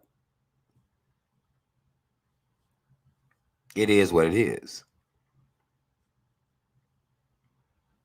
I think the reason I dislike Rihanna is because, and this ain't no hate shit, but she fucking a coon. Like, I have a hard time with that. Like, what is attractive to you if you a pro black woman? How are you fucking a coon when you can have any man you want? I can't quite wrap my mind around that. But I guess it is what it is at the end of the day. You know, but she did that. They did get they got busy with that. So they got rid of the the British colonial rule. So Queen Elizabeth is no longer relevant there. So them black folk, hopefully they'll, get their stuff together over there. Rihanna, hey, doing it big over there. All respect. Cooney Tune by association. Does anybody else have any other disagreements that they want to come up and discuss about anything we discussed here tonight? Black people cooning at the level that they are cooning and sitting around talking about how non-pro black they are when we know damn well these niggas ain't pro black anyway.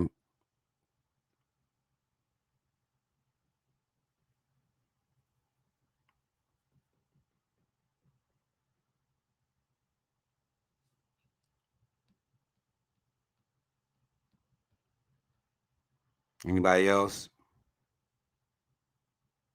Brother Ryan wants to come up again. Well, you got the link, man. Knock yourself out. Let's hear what you got.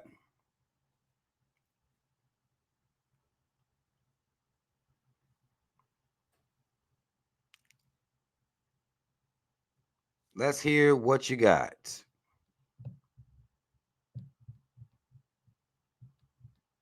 Brother Taz in the building. What's going on, brother? All right, it's set up. I think we should be able to hear you. Yeah. It's just something real quick, man. Real quick about Rihanna, and like this a whole, bro. I could do a whole show about this, but real quick, honestly, man, I feel like anyone of mixed race heritage, you know what I'm saying? Because Rihanna, her dad is half white and half black. Like, if you literally look up pics of this man, he looks like a dark skinned white dude. I feel like they don't owe nothing to black people, bro. Like, honestly, it makes sense to me, like, why someone with part cave DNA would be the way that they are. The only reason why people like Malcolm X, Huey P. Newton, Ida B. Wells, and Marcus Garvey's wife were the way that they were was because their parent was the product of rape. You know what I'm saying? In most cases, like where a white man raped a black woman and that gave birth to a mother or father. You know what I'm saying? In the case of Malcolm X's mother, she the offspring of a white man and a slave master or rapist. And in the case of Huey P. Newton's father, it was, same situation. So just real quick, like this is where I disagree with a lot of pro-black people. I feel like anyone of a multiracial heritage, like usually you're gonna get what comes with that. You know what I'm saying? If they act like a black person because they grow up in a black environment, that's from the environment. But if they in a situation where what I'm saying, they part cave and their parent has cave ideology, you know what I'm saying, you're gonna kind of get what comes with that. But honestly, I feel like in any situation, anyone of mixed race heritage, like things are gonna happen like that, bro. Like because it goes into the DNA, the imbalance usually where they're gonna have the white side thinking, then they're gonna have a black side. You know what I'm saying? So in the case of Rihanna, to me, that's just kind of, she's kind of an offspring of the caves indirectly. You know what I'm saying? But that's really all I had to say. Okay. Yeah. That yeah, that's it, man. Okay. Okay. All right, brother. I appreciate you for coming up. Okay. Rihanna's half cave. I don't know. I mean, hey, she half cave. I don't think I said she was necessarily black. I don't remember saying that. I know people see her as pro-black. That's what I said. We talking about ideology, not her actual genetic makeup. People do view her as pro-black, though. I don't. People do. Brother Rozzy. Now, Rozzy, what exactly are you about to come in here and disagree with me about? I'm ready. Let me see what you got. Who said I was going to disagree with you, bro? Because that's what I'm inviting people up to disagree. Okay, my bad. I ain't even know that, bro. I'm sorry. Okay. All I ain't right. even know that. I'm my bad, dog. I Yeah, thought you was just letting niggas come on the panel to comment about the, you know what I mean, like the shit you was just saying. Not, yeah. you know No, what I mean. I I ain't was know it was trying just to. about I the. was trying to get to people that just people who got a problem with what I'm saying, people who have an issue with what I'm saying about black people, what I've been saying about black folk and their mentality. All right, well, I'm gonna just step down and shit. I'm gonna just step down. All right, brother. I appreciate you though.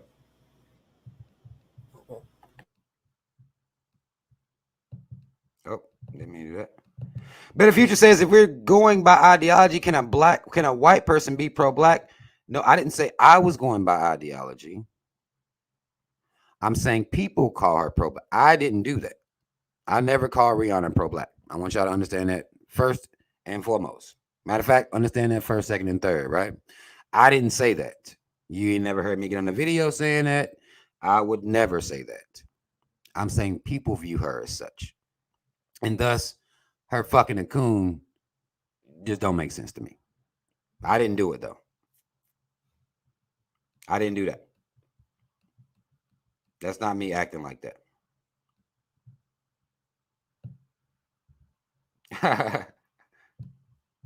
Some people saying they always seen her as mixed. Hey, I never put her up on any pro-black pedestal or anything like that. Um, I didn't do that. That's what black people be doing for her. They carry her that way.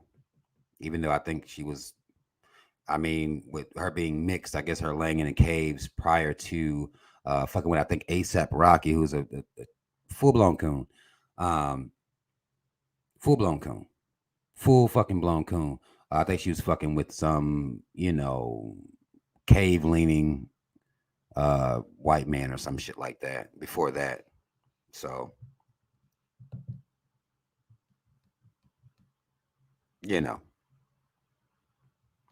Her dad is mixed. Okay, that's fair. I mean, Ryan, I'm not here to. I can't argue Rihanna's genie. I'm giving you that, bro. I'm giving you that. I can't argue Rihanna's genetic makeup. I'm not. I'm not caping for her genetics. I didn't say it. Y'all know how I feel about these celebrities and shit. Anyway, I don't. I'm not. I'm not doing that. Not doing that.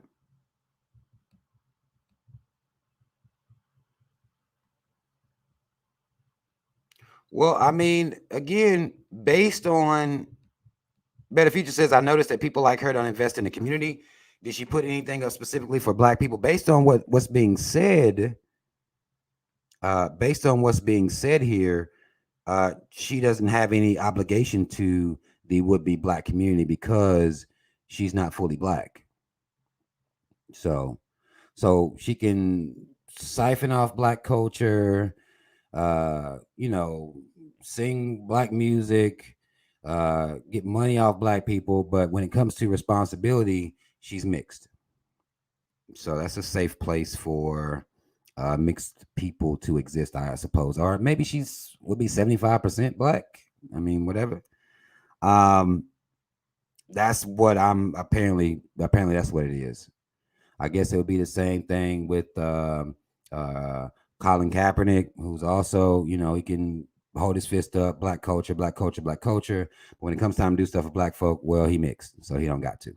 So that's kind of that's apparently that's the rules. So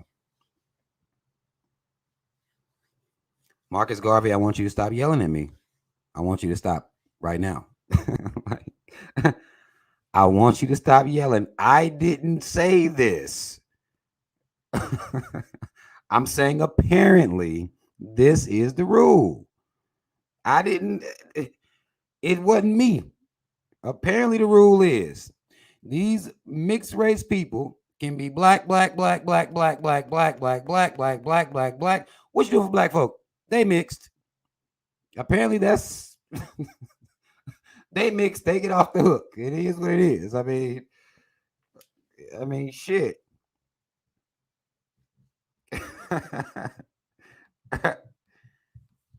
I didn't do it, man.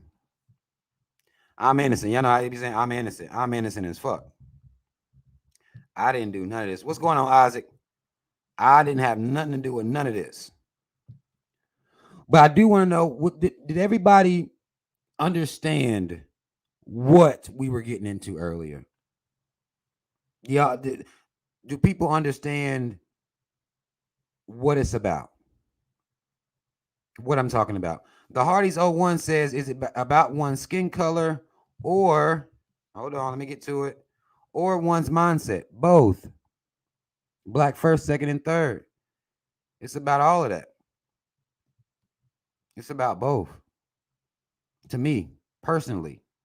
Now, again, some people who, like, say, take Malcolm X, for example. Malcolm X rode, man. Malcolm X rode. I would never be like, well, shit, this nigga, he rode for the team. You know what I'm saying? So, to me, it's about both, personally. If you are still leaning in them caves and still favoring the caves, well, then there's the issue. That would be my issue with a mixed person, because I've talked to a lot of mixed people, and what they'll do is they may be socially conscious, but they won't let you go but so hard on the caves, because then they'll start talking about their mama or their daddy and their white side of their family, which if they weren't overtly racist towards them, then they're going to cape. You know how even hell, and I'm gonna tell you what's sad. The same arguments that these mixed people have, who have cave family members, full-blown black people have, they'll talk about those good white folk, those non-racist white folk. So that's something that even full black people will do. They'll talk about the full, you be full blown black. They'll talk about the few good white folk they seen one time around the corner, down the street, through some binoculars. Like, I think I had saw some not being racist at one time, like 10 years ago. So all of them ain't bad. That's just what niggas do. That's just what niggas do. Ebony Locks, where this come from? Marcus Garvey was a con man. Okay. I won't, hey, I can't disrespect.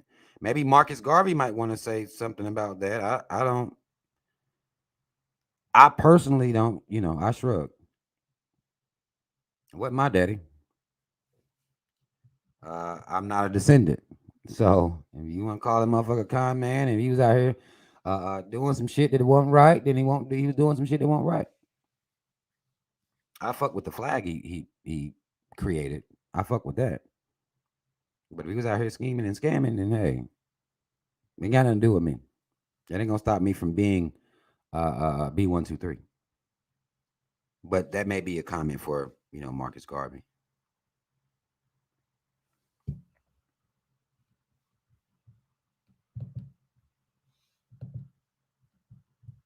Spoiled Me Nisa says, growing up, I had a mixed friend who was black around me, but white around her white friends. The fact that she had white friends was what they say. You know how motherfuckers be talking about red flags? That was a red flag. They sometimes turn their pro-blackness off and on. Black folk do too, to be fair. I mean, if it ever gets turned on, I mean, to be real. Just to be real. Black folk is the ones telling me they're not pro-black right now. This is why, again, it's tell us something we don't know. Full-blown black people telling me they're not pro-black. That seems to be the argument. Well, I'm not pro-black. Nigga, I already know that. Look at us. Like, I know you know. I know you're not.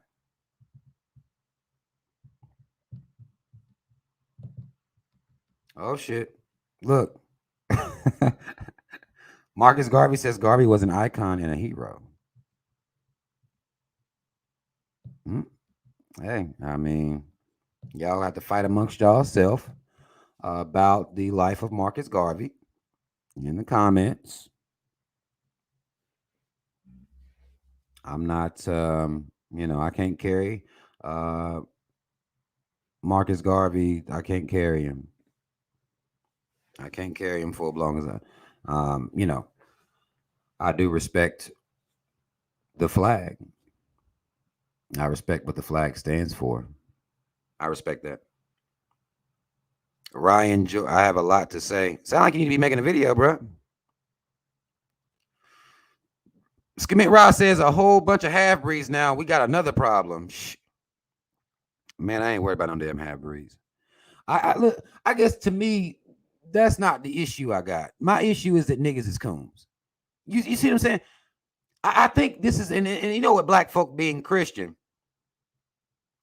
With black folk being Christian, they say shit like no weapon formed, right? No weapon formed against me shall prosper. That's a lie. Look at crack. But either way, if we had black pride, I really don't think mixed people would be an issue. Like, even if you view it as an issue, if you had black pride, you're not laying in the caves. You're not reproducing with the caves. Again, I look at all of the problems that we have, and it goes to me back to Coonan. It goes right back to Coonan. So if we had black pride, no weapon formed. I believe that shit. I believe that shit.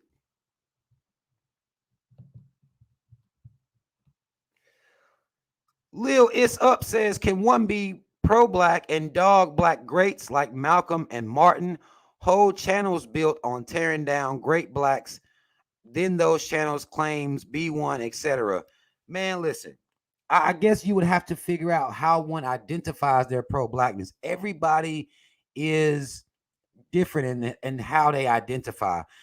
And when and one of the things that we do as black people, when we're talking about the caves, and we understand that the caves, we say that them motherfuckers be on code. They don't give a damn if Thomas Edison was a motherfucking slave owner, if the motherfucker stole his patents from black people, they still hail him as a hero.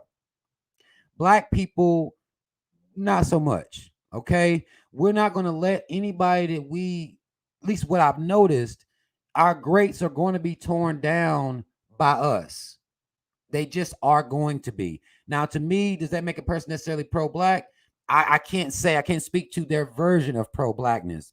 What I can say is I have my criticisms of Brother Malcolm X. I have even more criticisms of Martin Luther King, but I'm not going to dedicate my channel to that. If the topic comes up, we may have the discussion. I had a great respect for Malcolm X, less for Martin Luther King, but I understood his position in the black movement. I understand his position in the black movement. But I'm not one that's going to be on Martin Luther King like that. I'm not one of them. I'm not one of them. But if people want to tear down, the black figures that we have, that's up to them. I can't really say, to me, I'm not going to do it. I don't think it's kosher, cool, because we revere crooks. They're our inventors, the light bulb. You see what I'm saying? They're the first president you learn about, slave owners, raping black women on plantations. So we revere, or we learn to revere these people, but when it comes to our own, it ain't like that. It ain't like that at all. It ain't like that at all. And we know that, especially with Malcolm X, with what's going on with him, as far as those two fall guys they put in prison for over 50 years for his murder, when we know it was this government that had a hand in murdering him. So they just did that, exonerated them. Then his daughter ends up dead in her apartment in New York. A few days later, that shit looks real, kind of sketchy to me. That brother, man, it's something about his contribution to blackness, regardless. You know what I'm saying? Even though I don't agree with, everything that Brother Malcolm was on, I wish he would have had different people in his camp, but it just looks sketchy. It looks sketchy. They got their pansies in there and they letting them out, exonerating them, and his daughter is found dead in New York. They saying no foul play. But the medical examiner, to me, y'all know I have issue with the medical examiners all across America. 3Ks don't get this shit fucked up incorporated. I have issues with them because they rule all our lynchings suicides. So I don't trust them like that. You know what I'm saying? I don't trust them like that. So the medical examiner isn't somebody that I'm going to just believe. You know what I'm saying? Because every time they run up on a black person hanging from a tree, they say it was suicide, and nobody bats an eye.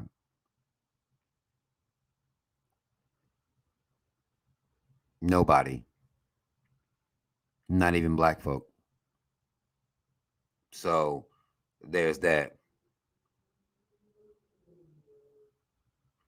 And when it was some movie I was watching, I know y'all think movies is some bullshit, but they had essentially a gun that could cause a person to have a heart attack. Anybody seen this shit in a movie before? It was a gun that could cause a person to have a heart attack. Look, you put that shit in a movie, cool. It's supposed to be entertainment, cool. But I believe they be having this shit, yo. I believe that. Y'all can call me crazy as hell. I believe they got shit like that. Something that can send some type of waves, the sound waves, or whatever the fuck that can make you have a goddamn heart attack. Natural causes, we out. Natural causes, we out. Hey.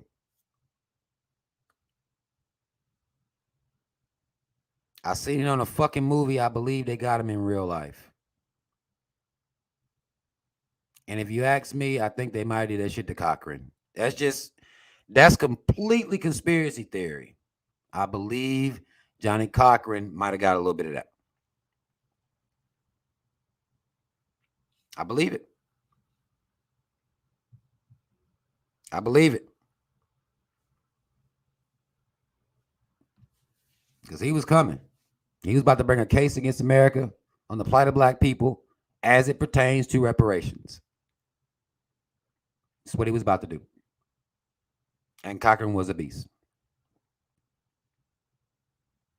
I don't know why they ain't made no movie about his life yet. Unless they have it, I don't know about it. But Cochran was a beast.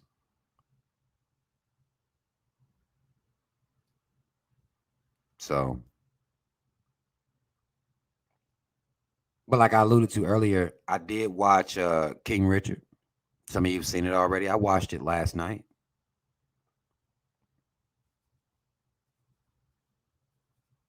I think Will Smith did a good job playing the part.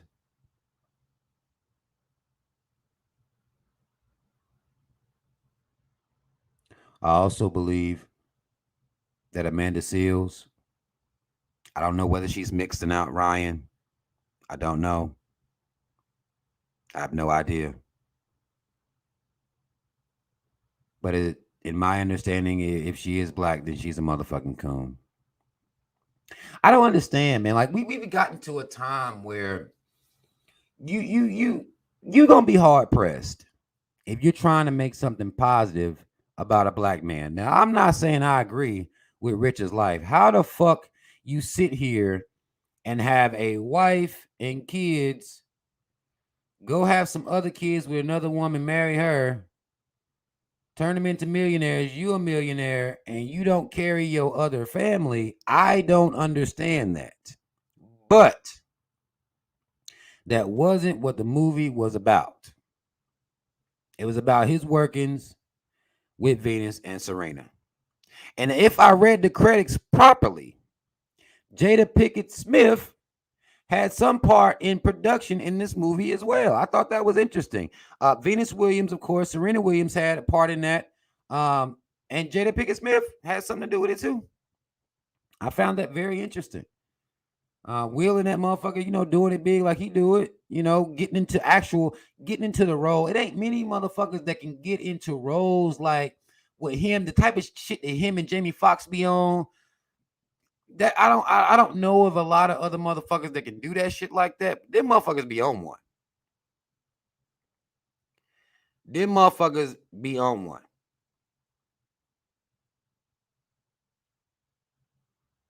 That's just, but to me, the movie was, man, to have a motherfucker come up with a plan before his daughters was born that they was gonna be tending stars. What the fuck? I was his tenacity. He wasn't taking no for a motherfucking answer. His tenacity was heavy. His tenacity was heavy, man.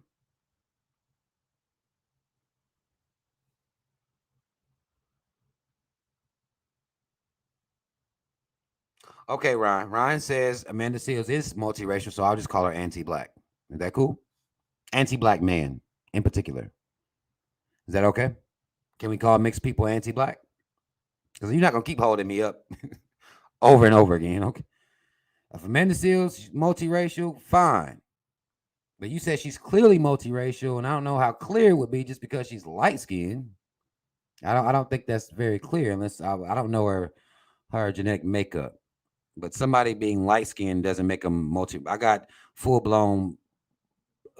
If you got, I know people that are full blown black that are light skinned, light skin. Both parents are black. I'll just call her anti-black male. That should be fair, right? That should be fair. That boy said her nose. That boy said her nose. I ain't fucking with you, Ryan. She anti-black male.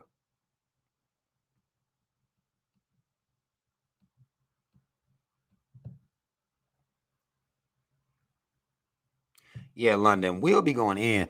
And I know that one of the sisters of his first wife came out, was mad at Will Smith about the role he played in the movie. And I was like, wait, you can't be mad at that man. He got a script, he went and studied, and he did the shit.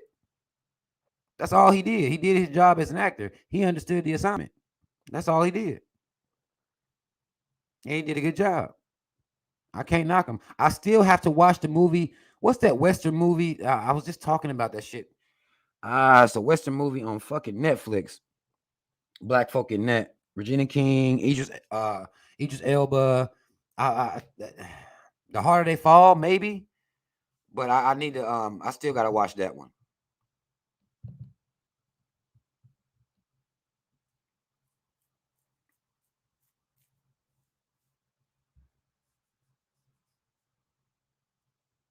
I still gotta watch that one. I heard it was a pretty good movie.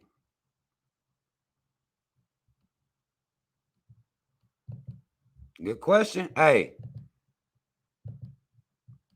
Jeremy Hill says, but did their dad teach them about black pride because they ended up marrying or they end up marrying Caves? Now, I don't know if Venus is married or not. We know Serena ended up marrying a Cave.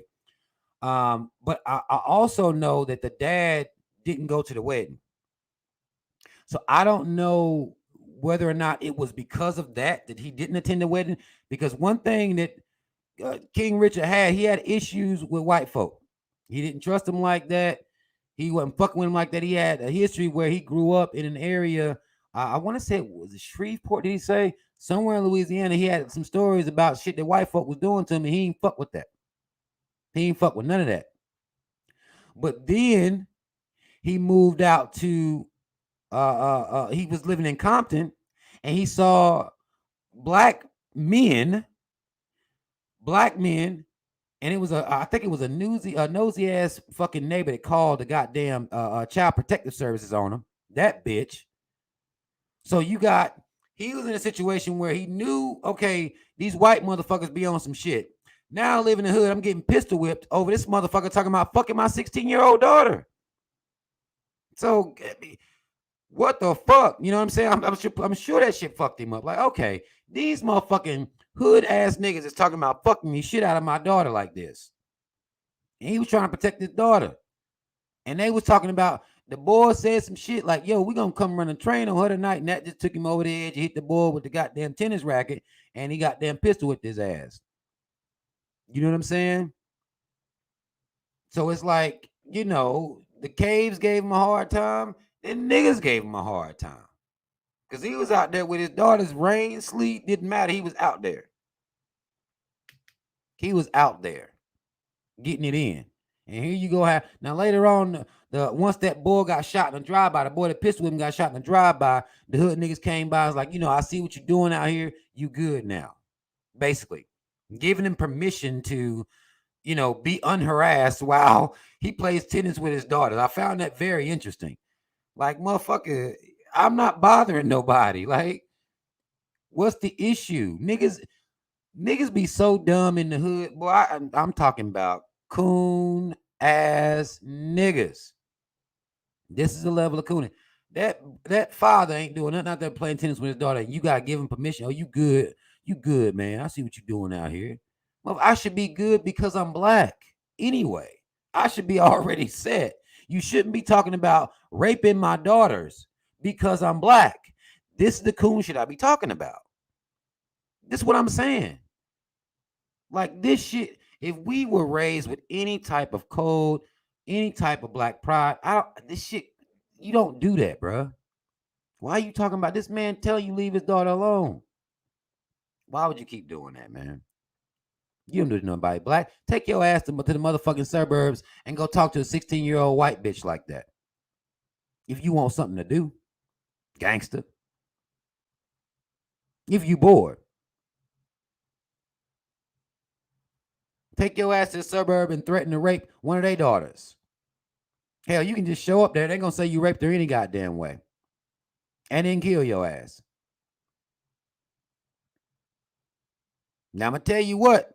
Richard did get mad. He got his heat. After they gun buddy him on that goddamn tennis court, he went and got his heat, though. He was about to go shoot that motherfucker. He got shot in the goddamn drive-by. He was about to go kill that motherfucker. At least that's how the movie depicted it. I don't know if that's, real life shit or not, but he was about to go kill that motherfucker. Yeah. Mm-hmm. And you would have never, that 78-page plan would have been off. But that man and his the black woman he was with, they invested time in them girls. In them girls. I don't know how you come up with a 78-page plan before your daughters is born, but he did it. I don't know, Jeremy. I don't know. I don't know how much of it is made up. You know what I'm saying? Like I say, the people telling the story, I wasn't there. Venus, Serena, they was a part of it. Hey, I would assume that a lot of it is real. I mean, some of it is probably dramatization for movies or whatever. But I think he did. You in Compton, I'm sure he had to go through that.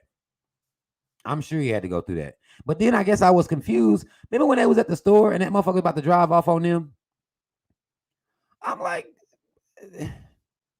I was a little confused. Because you going and the mom got mad. Motherfucker, you better not ever drive off on my daughters like that. What the fuck is you doing? And I thought she was gonna steal his ass in the jaw. That'd have been a time where if she would have hit his ass, I wouldn't have been able to say nothing. Because sometimes black women will swing on you, and it's for no just cause. God damn it! But that type of shit, he might have should have got stole on right there. Like the rest of the hood beating your ass, nigga. I'm about to add a motherfucking lick to your goddamn face. You do not drive off on my daughters in no area anywhere in the world. 5 little black girls, you gonna leave them. I don't give a fuck how you feel, nigga. You better have a speech. And they gonna have them watch Cinderella. That might be why they went on to marry the goddamn K's right there. That motherfucker might have went on to marry, his daughters might have went on to marry the K's because that one time he made them watch Cinderella in the house to teach him a lesson of being humble. That might have ruined him right there. Like, like that might have fucked him up right there. Like, brother, you know what? Don't be sitting there in front of Cinderella. Just talk to him. Talk to him, man. Yeah, it's worth watching. Story says I haven't seen it. Is it worth watching? Yeah, it's worth watching. It's worth watching, man. It was a good movie. The fact that you had these white feminist hoes out here. They always get black women riled up. Black women are easily led by white feminist hoes. Okay? That's coon shit. I know black women don't like hearing that they coons. I know black women like to hear that black men are coons and, well, we ain't doing nothing. I know they love that shit. A lot of times, black women will allow these white feminist hoes to show up, have a problem, and then they'll attach themselves to the white feminist hoe problem, and then now they got a problem with the movie. When 2 black women that y'all hold high, they the ones that got them produced the movie.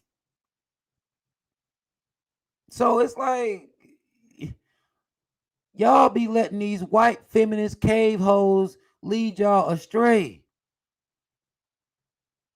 Stop. Stop it. Stop letting them lead you astray. I don't see why it's focused on a man anyway. The title of the movie is King Richard. And it didn't even really focus on Serena Williams like that. It focused on what Venus was doing when she was coming up. And he told Serena, look, Venus going to be number 1 right now. I know you having a problem waiting your turn, but you going to be the greatest of all fucking time. That's what he said. And she has been that. I was sitting there like, how the fuck this motherfucker say that shit to his daughters? Come on, man. He telling her, you going to be, I know because you raw. Venus gonna come out here and do this thing right now. I know you hate waiting, but you gonna be the greatest of all time. And she went and did it. And these black women, not all of them, of course, let these white feminist cave hoes come lead them into being mad about a movie called King Richard being about a man. What the fuck? Y'all gotta stop that shit. Y'all gotta stop it. Y'all gotta stop it. It's very rare you're gonna get a movie about a father molding his daughters and they hold him responsible for their success. It's very rare. Y'all had to deal with that once and you mad. All these movies about these motherfucking cavemen, what they did, how they did it, dramatization, lies, deceit, no issues from the cave hoe. But as soon as a black man, like, come on now. Come on now. We gotta stop that. But that's that coon shit. That's the coon shit that black women do be on. It's that coon shit. Because they ain't got no codes. Wherever a white bitch is leading you, you don't follow. That should be a part of the code. When that bitch grab your hand and pull you, you snatch your goddamn hand away from her. And tell that bitch to go ahead. That's what you do. That's how we treat them. You go ahead. But nope. No codes. White bitch come grab your hand, you skipping down the road with her. Hell no, man. Fuck them cave hoes. I'm just gonna, just in case I ain't said it in this video, I gotta make sure to make it a point to say it at all times. Fuck them cave hoes. And if your kids is listening, turn that part up. Because you don't want to tell them, I'll tell them. Fuck them cave hoes. We don't follow them anywhere. Shit. Boy. Hey, look, I know some of them like, I'm about to cuss. You might want to get your kids out the room. No, bring them in. Sit them around this bitch like we sitting around a goddamn campfire, okay? Fuck them cave hoes. They ain't shit.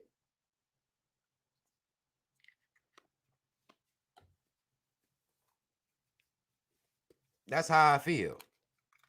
That's what's real. That's what I'm teaching mine. So proud of my daughters the other day. I was playing the game, right? I know this is a random ass story, right? The other day I was playing a game.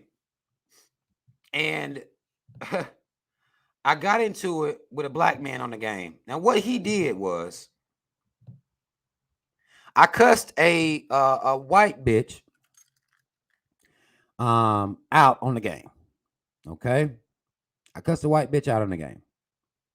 Sometimes them white bitches get in there and they say little stupid ass shit. You know what I'm saying? Like she started fucking talking to me, but I wasn't really talking to her. And I don't like that. I don't like for cave bitches to talk to me out of turn. You see what I'm saying? Now the black man start caping for this cave hoe. Because I start calling her all type of bitches and hoes. And I'm sitting here, this black man, I'm like, if y'all call black women bitches and hoes all day, nobody bats an eye. Man, that's harsh, man. You talking to her like that. Like, fuck that cave hoe. We're playing the game.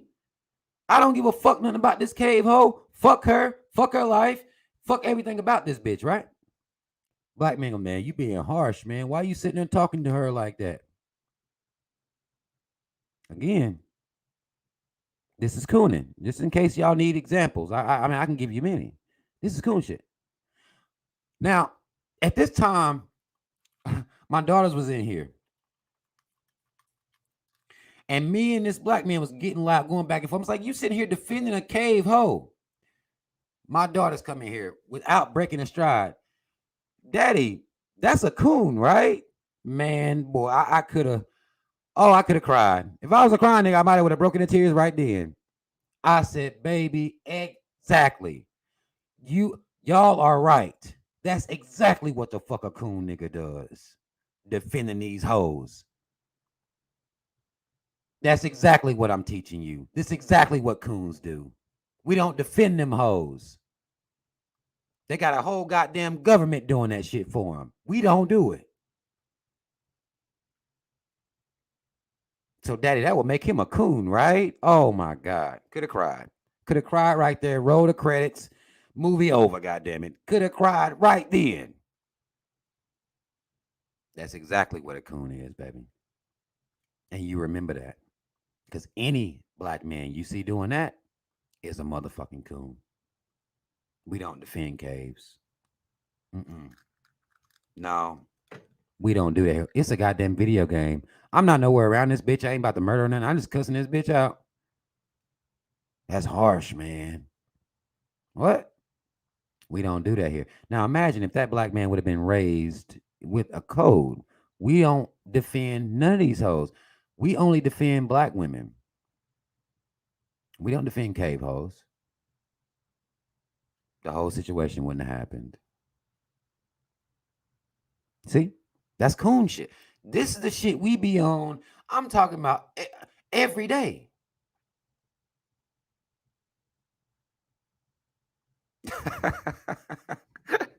Y'all laughing, but I'm serious, man. That shit made me so proud of my baby girls, man. I was like, you damn right. That's what the fuck a coon is. And you should have heard this nigga. Oh, you got your daughters calling me a coon? No. They understand the criteria I've laid out for them as to what a coon is. They ask the question, oh, that's a coon.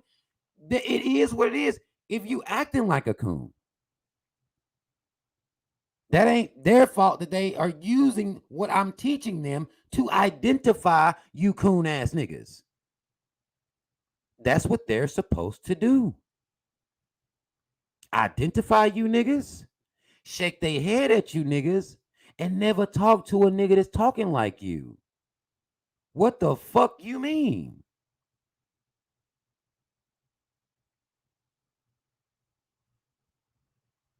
Like, you got your daughters calling me a coon, nigga? No. You got my daughters calling you a coon. My nigga, I wish you wouldn't have jumped out there like that. I wish they could have caught you in a better light. I wish they could have caught me in a different argument other than the one I'm having with you. Mm-hmm. Oh, my daughters love to hear me cut somebody out. Oh, they'll come. Oh, they get their popcorn out. Once they heard me here, got them going off. Oh, they came and pulled up a chair. I said, well, I mean, Jack, that's sad, brother. This is what I'm talking about. You know a brother who will get mad if you say something about white people. That's most niggas. If it was, let me tell you something, Jack. If it was just a brother, a couple sprinkled here and there, I wouldn't have said it wouldn't even be heavy. But since it's most niggas worship the caves. Most niggas take up for the caves. Most niggas gonna shine up the one cave that they know that's good or whatever the fuck. Most niggas gonna hold ourselves up and make our standards be the same thing as the caves. Most black people gonna pattern even our relationships must be patterned after the caves. That's most niggas. It's not an isolated event. I wish it was. That's most niggas. Oh, London. Oh, London. That no. Disrespect my daughters. I can't say because again we was playing the game. I can't just run up and beat a motherfucker's ass. But I would. I honestly, if you being real, this internet shit is hard because you can't go do nothing to nobody. You know what I'm saying? Not realistically.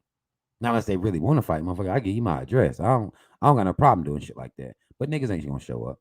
They just want to talk online and go about their business, right? But man, I wish it was just a few black folk. This is most black people, man. Listen to how I mean, you just listen to how we talk about each other. We'll uplift and be positive towards the caves. We talk about each other like trash. Y'all know I'll get on here and say black folk is some self-hating, anti-black coons. But I'm gonna give the smoke to the caves. I'm gonna give the smoke to the motherfucking caves. That's just what I do. That's what I'm trying to teach all of us to do. You can do this and still exist and still live, and everything will be all right. But we don't do that. We tiptoe around cave shit. We'll go in on black folk, but we tiptoe around the caves. You see what I'm saying? I wish it was a few. I wish it was a few. We like this everywhere. We worship them. So that's why when black folk want to tell me they're not pro-black, tell me something I don't know, motherfucker. Tell me something I don't know. You see what I'm saying? That wraps it all up. that wraps it all up. Tell me something I don't know. Y'all see? Leticia, you absolutely right. Uplift everybody. Give them space to talk. I know somebody was saying something about I need to do something with Tommy Sotomayor earlier in this chat. What the fuck are you talking about? What are you talking about? When you see somebody out here that the caves love based on what they're saying, typically that person is being anti-black, whether it's anti-black woman or anti-black man. They're being anti-black, and thus caves will flock to them because they get to hear a black person say the same shit they saying at the house, right? Somebody who feels, who attracts, who has that type of energy, we not gonna mesh. The caves love you too much. They're not wincing when they listen to you speak. When the caves hear me speak, I want them to be wincing. And if you don't know what wincing is, it's when you kind of make that face like something hurt. If they not making that face, if they happy, then I'm doing something wrong. I'm doing something wrong. I'm not telling the truth hard enough. Them bitches think they okay. They're not pathologized enough. Because when we talk about white supremacy, and people talk about white supremacy, they go backwards to the 60s, to the 20s, to the late 1890s. So now these motherfuckers get to sit around smiling like they're so far detached from that. I want them motherfuckers wincing when they watch my shit. If they watch my shit, I want them to be deterred completely. They're not going to hear me out over here on this channel going so hard on black folk and disrespecting my people so much that I'm making them happy. They support me. They support my channel. No, they should be doing exactly what YouTube be doing, and that's trying to get rid of my channel. Exactly what Facebook be doing, getting rid of my pages. Same thing as Instagram. That's what they should be doing. That's how you know when you tell them the truth.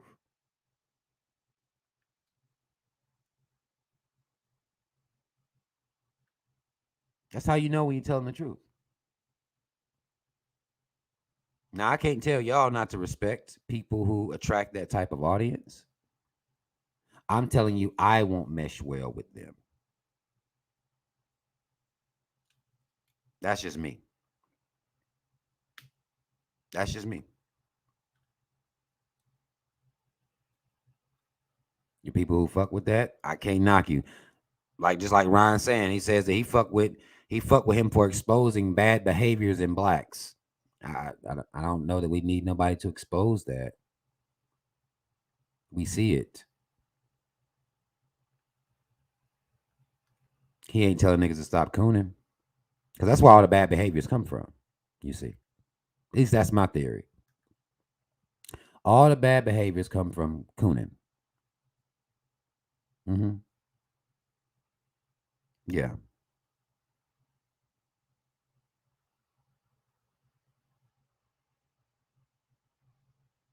So that's what I believe. It's a matter of cooning. Our so-called dysfunctional behavior is all coon shit. Every fucking piece of it. I don't give a damn what piece of it you give me. I can tie it back up to cooning.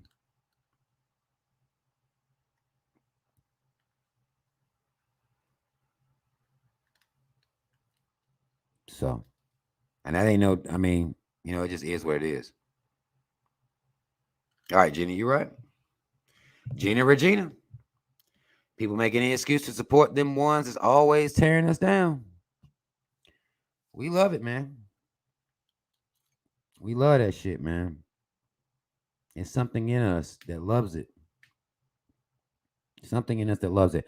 I'm gonna go in on us about cooning, of course, being anti-black, but there's something about us, man. Like it's almost like, you know, we love to see, especially if it's us, we love to see us hate us. We love that shit. It creates some type of bond amongst some black people. Not all black people act like that, but it creates a bond with black folk.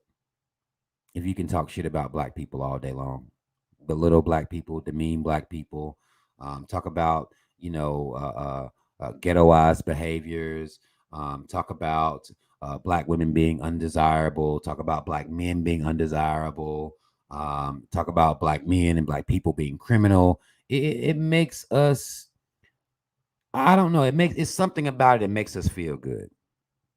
I don't get it, but it's something about it that does this. Something about it does that. I could talk about what black folk is doing, but ain't nobody gonna get on here and act like it's not coming from a place of hate. You see what I'm saying? I'm not gonna ever put the caves up over my people. I'll never concede to the fact that, or concede to the what's being presented as fact that they're better than us. They love better than us. Their families are better than ours. I'm not gonna ever do none of that shit. I don't give a fuck. I don't give a fuck. I could care less. That's just me.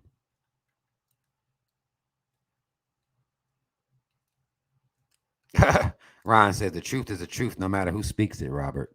Thank you for that life-changing statement, Ryan. I needed that. I needed that.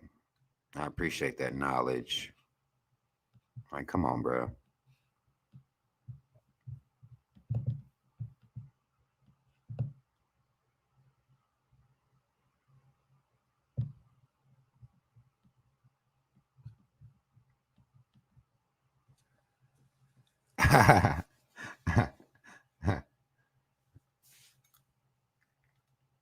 But nah, that's just, I mean, again, y'all, it's something in us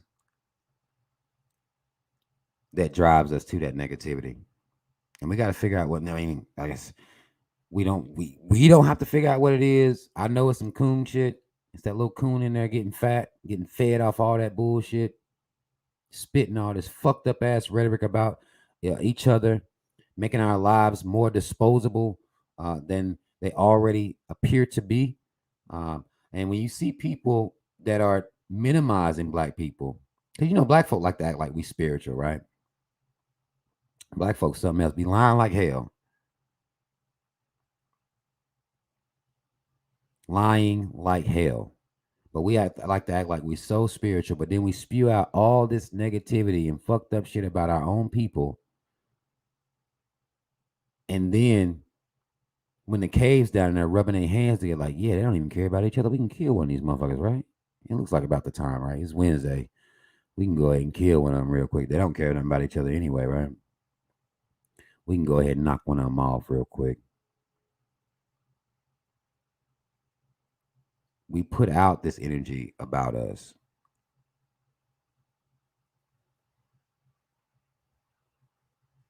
We put it out there.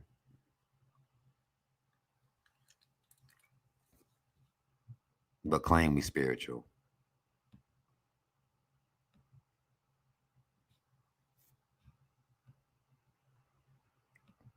We claim we spiritual. Jack, you wild. Somebody, black people, original people that produce our races. That mean we got a white gene in us that make black people cool. No, we got black parents that make black people cool. Not to downplay what you're saying, but I really believe it's our parents, grandparents, and so on and so forth. I really believe that. I mean, look at the example we setting for our kids right now. What are we doing? Social media, celebrity worshiping, white Jesus. If a cop kill us, hashtag week. Back to social media, twerking. You know, nigga, you broke. No, nigga, you broke. No, nigga, you broke. I got more money than you, nigga. Okay. Look at my Gucci belt. Okay. Our kids get to see us fucked up out here. So, we could combat the societal I guess would be leaning, or the societal programming, if we would stop cooning. Like it just like we just not gonna stop. We not gonna stop. Ryan says he got okay. That's fair. I mean, again, Rob, I have as much problem with the Pookies and Sharkeishas as I do the caves. Everyone getting the same. That's fair. You can do that. I say the Pookies and Sharkeishas are created by coons. That's all I'm saying. I'm not taking away from what you're saying, nor am I trying to direct your energy where you're a man. Do whatever you gotta do, bro. This is me. I ain't. You do whatever energy, whatever you got. Hey, it is what it is. I'm saying Pookie them came from coons. That's my theory. That's my theory.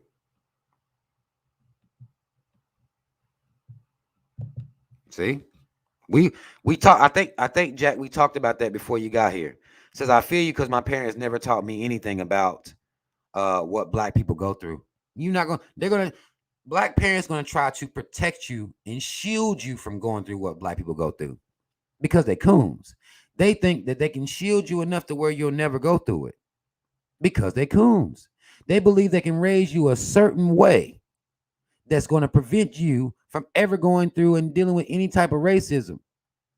And when you do, it's going to be at the hands of the cops. So they'll teach you how to perform and behave where the cops are concerned.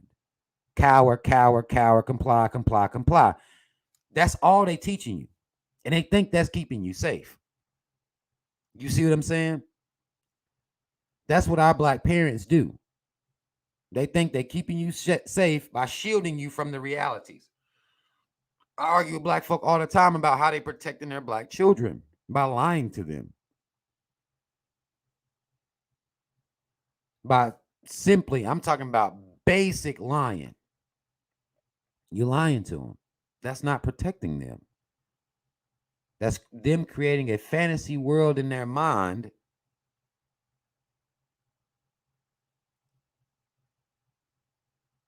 where their blackness is a non-factor outside of the police.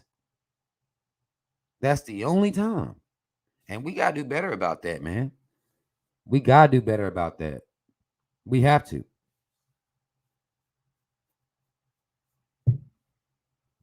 We have to.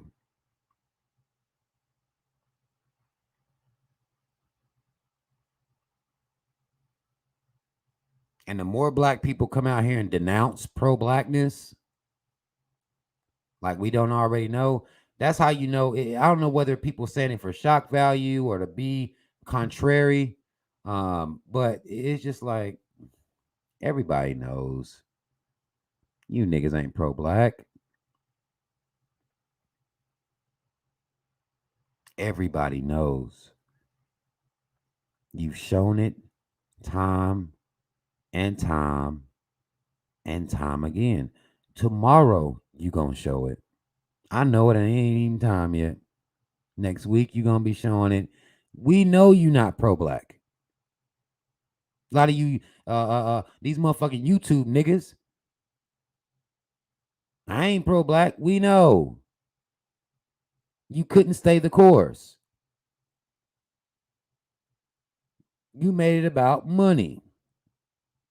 So now you gonna do whatever you gotta do to get money.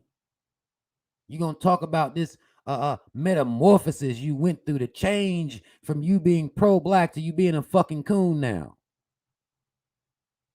When all you had to say was money.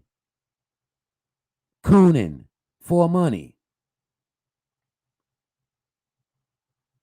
Ain't got the nerve to be. I see so many motherfuckers want to call people sellouts. Like what? You're doing it's the same thing. You become anti-black or anti-black woman or anti-black man for money. You're selling out. It's like that's what cooning is. That's what we've always done. We always take the motherfucking not the high road. We can be bought. We've been able to be bought and sold since they invented Wall Street on your ass. Literally on your bodies. You've been able to be bought and sold. So, for you to get out here and now say, well, I used to be pro-black, but I ain't fucking with that shit no more. That don't mean you have to become anti-black, though. There are other avenues that black people could be doing, but they don't be wanting to do that shit. You don't have to be pro-black, but you choose to be anti-black because you had to change your heart. Although you still black. No Barry Bonds. Was it Barry Bonds? Or was it Barry Bonds?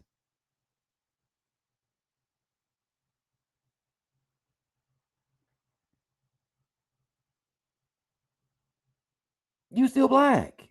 Like, what the fuck? Like, unless you go and take off your skin and hang it up too, you're still black. Therefore, you a fucking sellout. Just like the rest of these entertainer niggas. And that's what our kids get to see. Even on YouTube, niggas can't stay strong. Fuck the pressure of, what they would claim is the pressure of the entertainment industry and what they have to do. They gotta be coons, man. They can't be out here tweeting that heavy shit. Okay.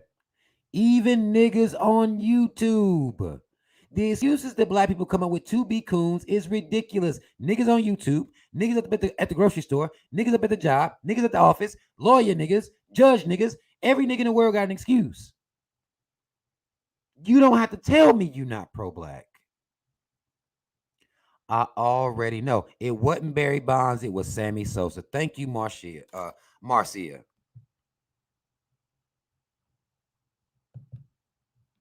Thank you. My apologies to Barry Bonds, even though he's a suspected coon. I be hearing motherfuckers say shit like suspected white supremacists.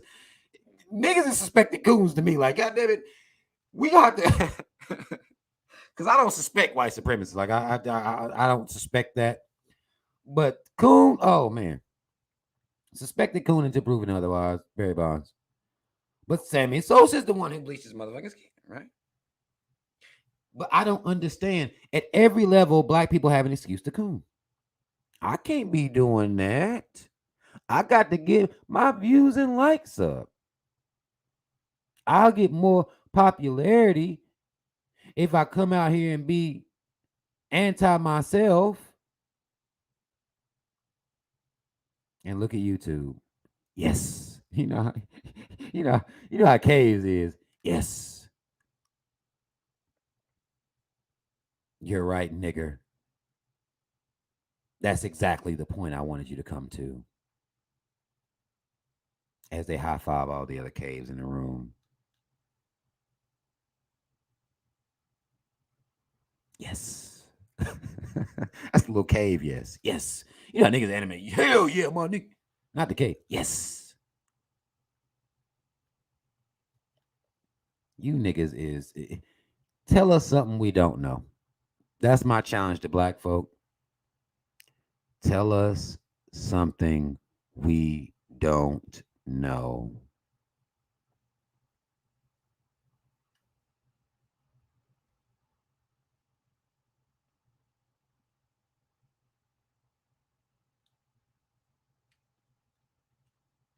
That's what we need at this point.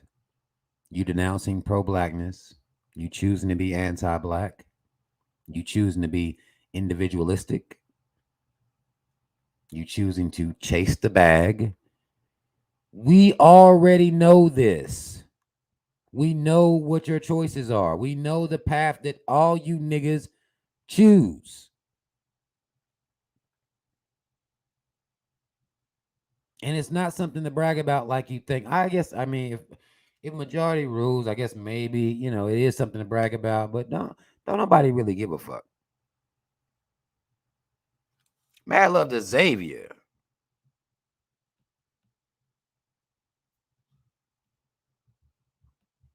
Mad love to brother Xavier, 32-year-old brother. Let me see if we can get your comment up there.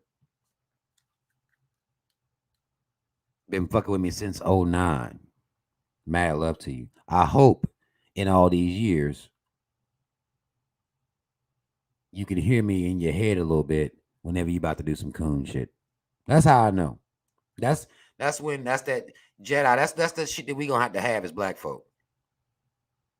Whenever you about to do some coon shit, just hear me in your head. Not even real loud. Stop cooning. Don't you coon. Don't do it. Your kids watching, if you got them. And if they're not watching, then your ancestors watching. Like, right? It's gonna be your ancestors watching you, not God. I ain't gonna do you. You know, God is watching you at all times. And that motherfucker claps his hands when y'all coon. Cause this cave ass wants you to coon too. That's why he don't stop you.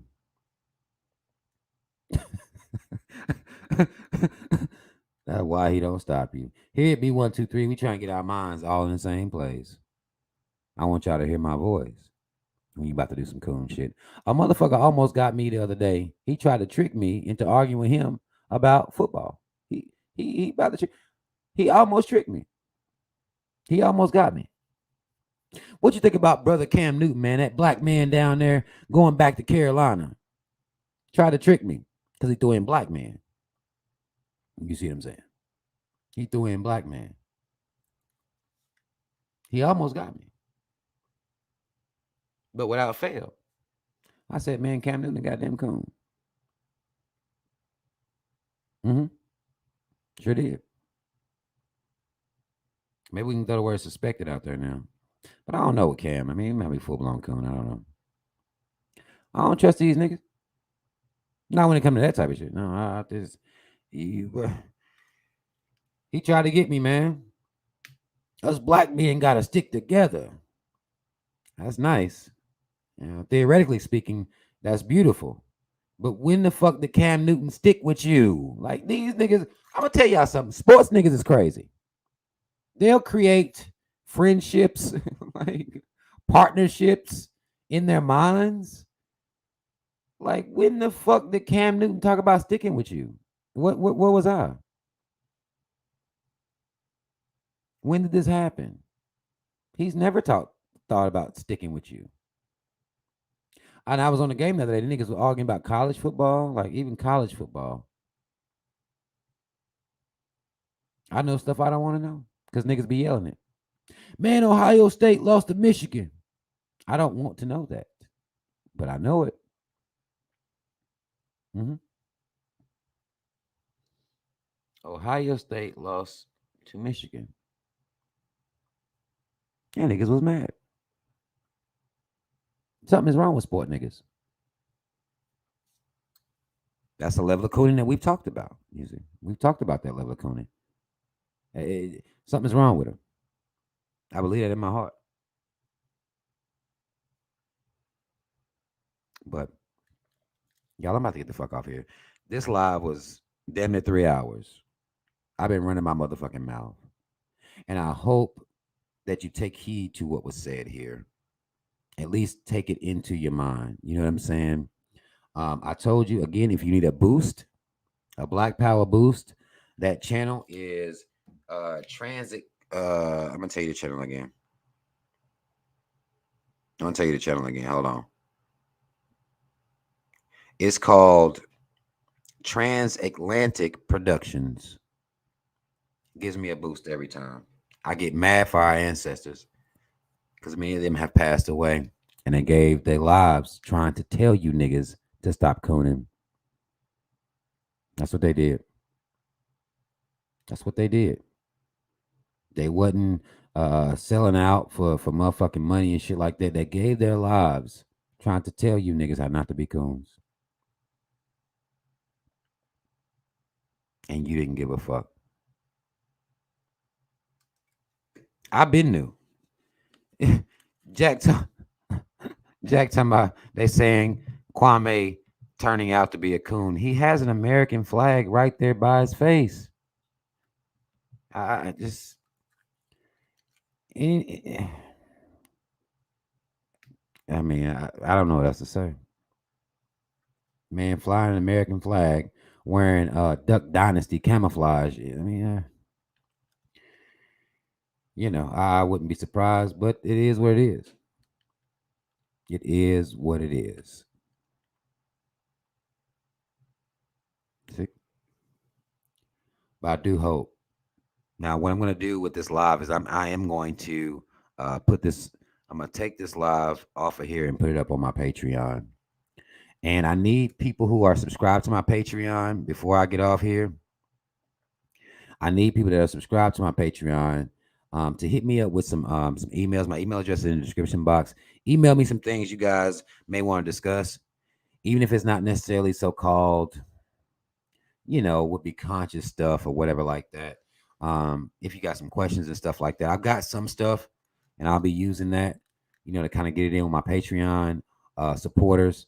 Things that we can talk about over there that we talk about specifically over there that you may want to discuss outside of relationships. I know a lot of people have relationships questions, and they ask me about that type of shit.